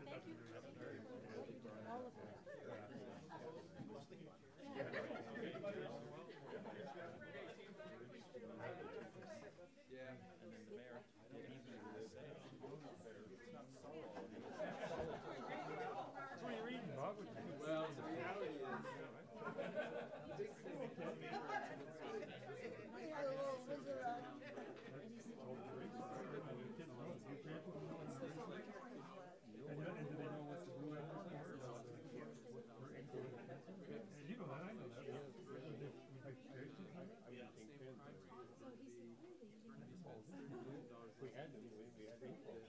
Oh, yeah, yeah. And it was suction, remember we had to suck this wax off the nips? Oh,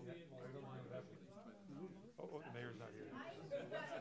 This is a couple, it's like two, psychology, basically created, we were able to numerically analyze psychology. They're the ones that started the whole, Oh, big data and the logarithms. yes. How to figure out what. They figured out all of it. Nobel Peace. They're the guys. Nobel eh? Prize. Okay. Down. Yeah. Okay, I guess we'll. Back we go, folks. All the good times. Okay. Okay, that's half time, eh? Right, yeah. Is that what half time? Hopefully nobody will get the yellow card. Half time? Is that half time, Michelle? 2.5 more hours? Kidding, just kidding. I'll run a. Yeah, we want to make this uncomfortable for all of you. Hi, Tara. Hey, you don't want to get too cozy over there. Like a church pew, you know? No, no, that's part of the religious guilt. Hey, I'm for all religions. I'm not picking on you. Actually, a lot of places they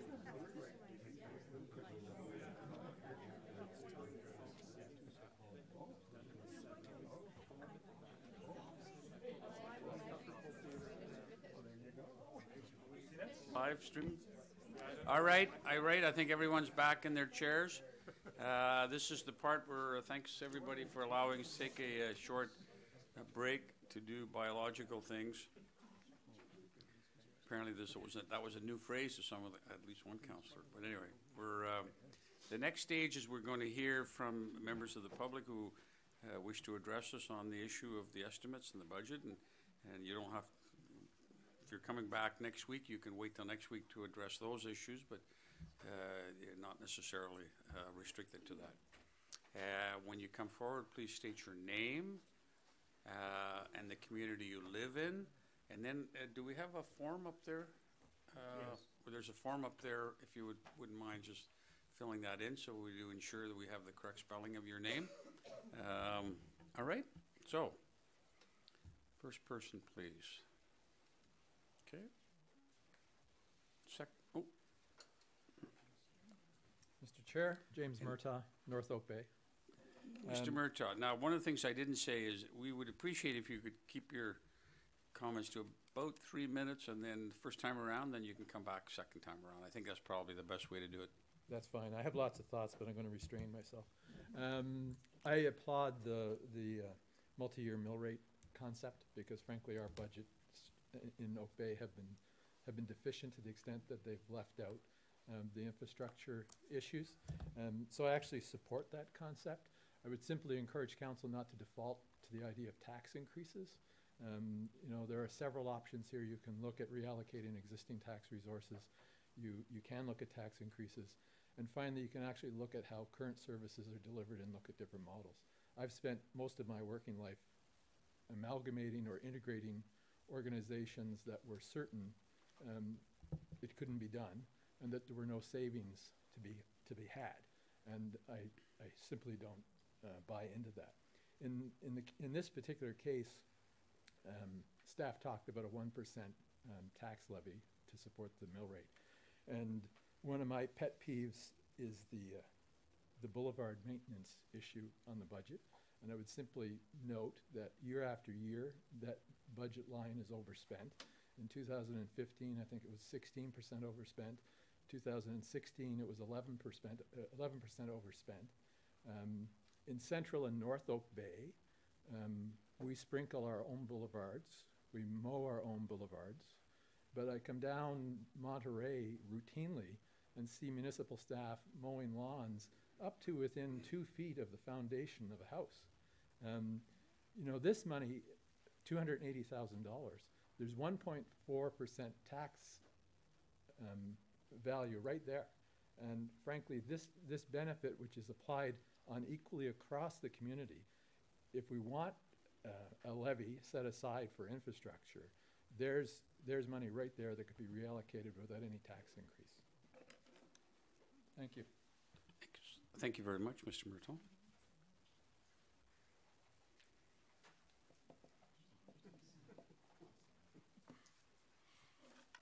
Thank you, Chair. Esther Patterson, North Oak Bay. I think we need to bring that microphone a little closer to A you. little closer. Yeah. Move it down, a little closer. There we go. Good? Better? It's certainly, yeah, that's, You just have to raise it for the next, oh, come on, I'm not. and then move it closer to the podium then, So it please. doesn't fall off? And closer to the podium if it can be, or closer, you stand closer to it, one or the other. All right. That's better. It's just that Better? otherwise people at home won't hear you. Can you hear me now? Okay, yes, we can, and welcome. Thank you, Chair. I also would like to commend the staff on their work for looking at the long-term capital.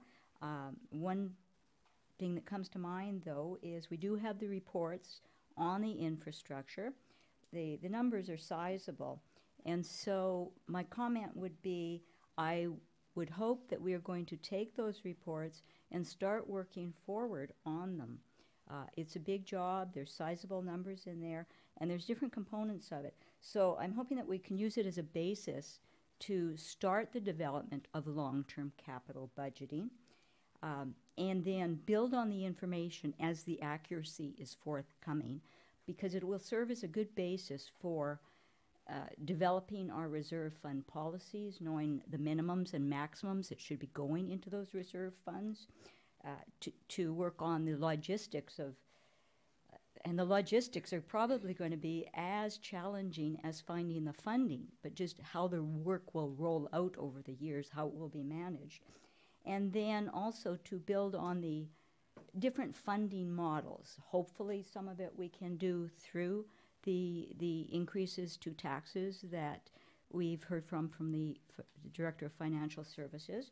Those suggestions were good, but I think it's not realistic to think that it can all come from that. So some of it may need to come from funding in other ways. But and if it does have to be funded through borrowing, then that needs to be presented to the community and approved by the community, and sometimes easier to break it down into manageable bites rather than waiting till we have the whole. It's just the scope of the work that's going to have to be undertaken is quite massive for this small community.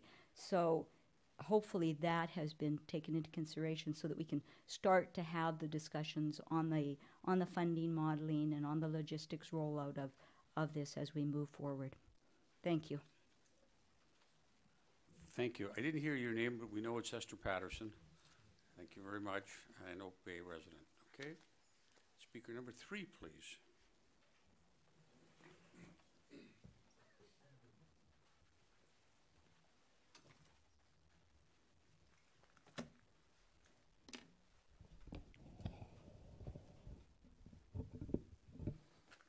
Mr. Mayor, James Otanum, South Oak Bay. Welcome. I'm going to be brief. I intend to submit a written submission by next Wednesday, mostly with my comments and suggestions. Today, I'm wondering, is it appropriate to ask questions?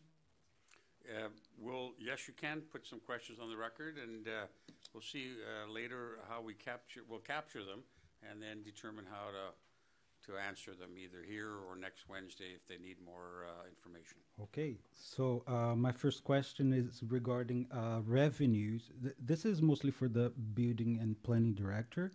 Regarding revenues, okay? I noticed on page 2, and I don't have my budget here with me, page 2, regarding permits, okay? I noticed that for building permits, the municipality is expected to collect 550,000 related to building permits.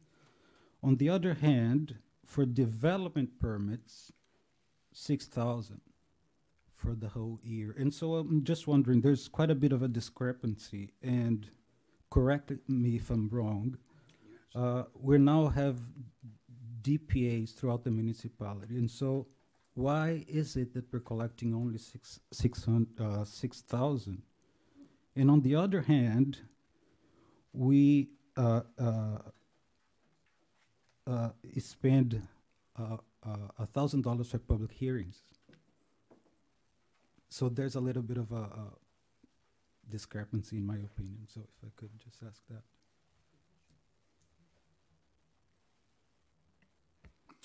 Well, I'm just going to ask you to complete your 3 minutes, and then we're capturing them. Okay, all questions then? Yes, please. Okay. Second one, page 3. It's regarding rental, and I'm talking about 1531 Hampshire. So I see that the municipality, is expecting to get $1,000 of rent, and I'm assuming that's for the whole year. I'm just wondering, did I get it right? Because it seems to be a very symbolic contribution. Third question, it's on page 6. It's about an issue on page 6. It's about regarding legal fees.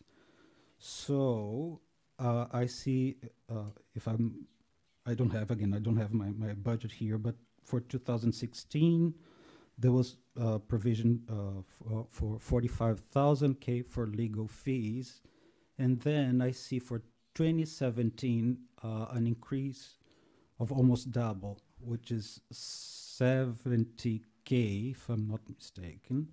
So I wonder why that is, and I'm questioning myself. Is it because of the CRD dispute resolution? And number 4, it's not a question, it's just a comment. I saw that you guys are thinking about buying chairs, which is interesting. I just remind you that we mortals don't have a water fountain there. So that would be nice if you could also provide a water fountain. And finally, when I look back over there, we have a Canadian flag, a British flag, but we don't have a provincial flag. I'm not a liberal, but I'm missing for a provincial flag. Thank you.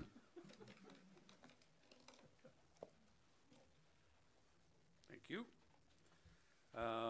Let's see if we can answer some of these. I don't know who the best person is, Mr. Thompson, or we start with the permits issue.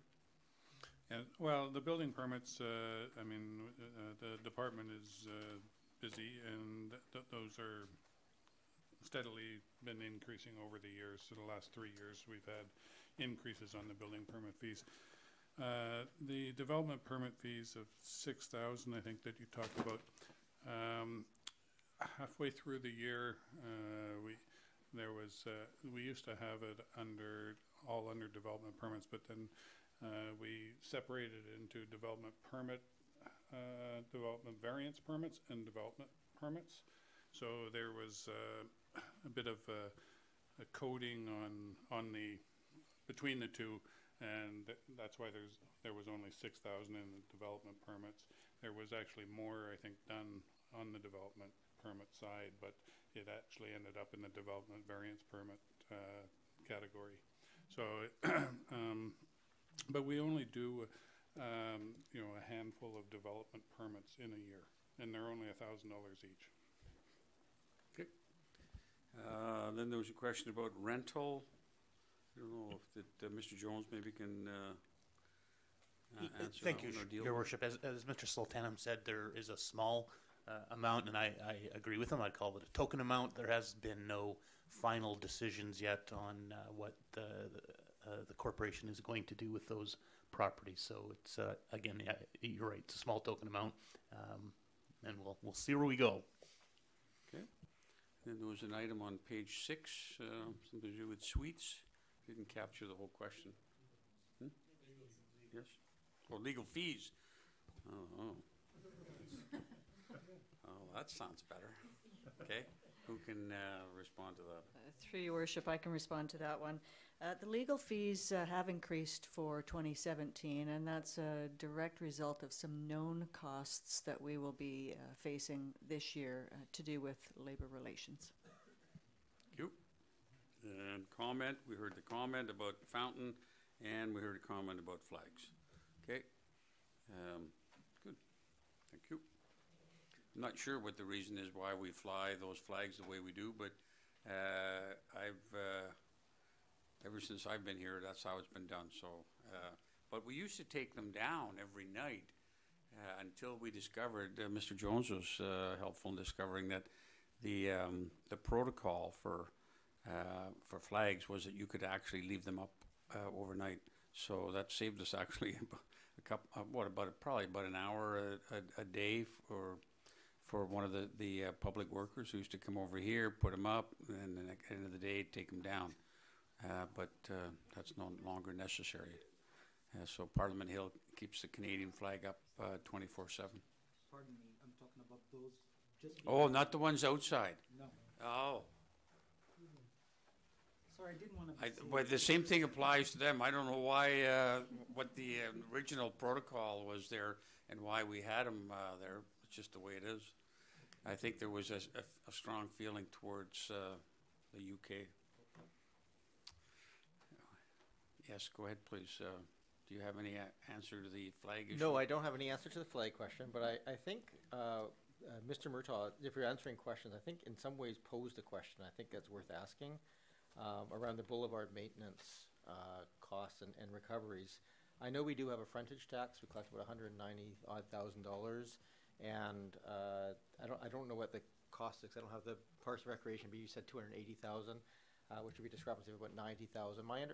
This has come up in conversation a few times in the past, and my understanding was that while those are real costs, they also account for that a lot of the Parks Department just has downtime when they're not mowing other things, and they kind of slip it in when they have time, so the weighted cost isn't that much. I don't know if you could maybe answer the question a bit more accurately than I am here, but I think it's worth answering the question in public since it was asked.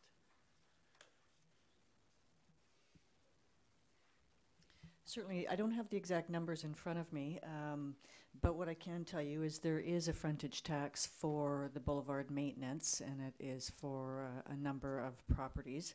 And the tax doesn't actually cover the costs of maintaining those boulevards. It covers a percentage of the costs to cover the maintenance of those boulevards. And I'm not sure whether Mr. Horan or Mr. Brozak can add anything further to that. It certainly is within the council's discretion if they want at some point in the coming year review that whole issue, because it does come up every 5 or so years as to the issue, and I know in my time I've been around that block 2 or 3 times, I think. So, but you know, it's certainly something a member of council can bring forward and for a review. Okay. Sorry, could we add that to the parking list? Just maybe get an answer from Parks about what the actual net of that is. Okay. It'd be good to know if we are an informational thing, the broader community money, or if there is benefit there in terms of keeping it.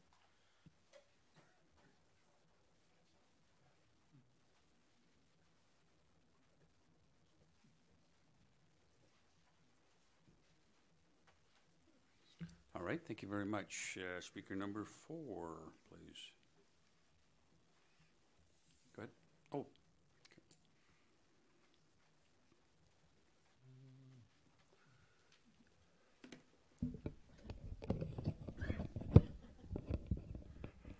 This is Michael Prince from South Oak Bay, Prospect Place. And first, I wasn't at the actual just part of the discussion when you were reviewing the building and planning department's budgets, but I'm well assured by my friends and neighbors and my wife here from our area that the line item allocation of $45,000 to go towards hiring a consultant to work on establishing a heritage conservation area in municipality was looked at favorably. I know we'll wait till the end of the estimates committee meetings for a final stamp on that, but I think I just wanted to commend staff and council for their support on this.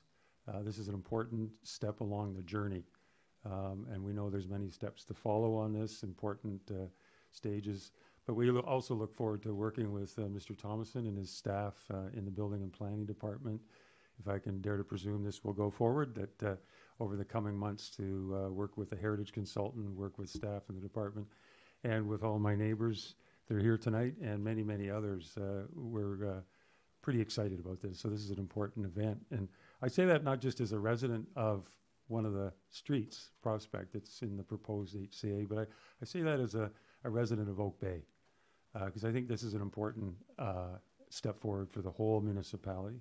I think it will breathe life into some important commitments in the official community plan, and before that, the heritage plan. You'll recall we made a presentation in December where we entitled that slide presentation "To Retain This Beauty," which was a remark made by Francis Rattenbury well over a century ago. But I think it's something that is part of the sentiment of the HCA. It's knowing we're moving forward. We want to manage growth. We want to embrace it, and we welcome change, which inevitably will happen in our own neighborhood and in our community. But we want to do it in a way that's respectful and sensitive to the context and to the heritage values that many people deeply cherish. So thank you again. I just wanted to, on the record, and thank my colleagues and my hardworking neighbors who've been part of this project. And as council will know, we met with each of you individually back in August, early September. Now, in our lives, that seems like a long time, but I know in your lives, getting to this stage at this point in April is pretty fast time. So I acknowledge that, and I appreciate your support, and we look forward to working with you over the coming months. So thank you. Thank you very much. Notice you didn't thank the T-shirt committee. And I notice you're not wearing one just yet. I was somewhere else. Extra large?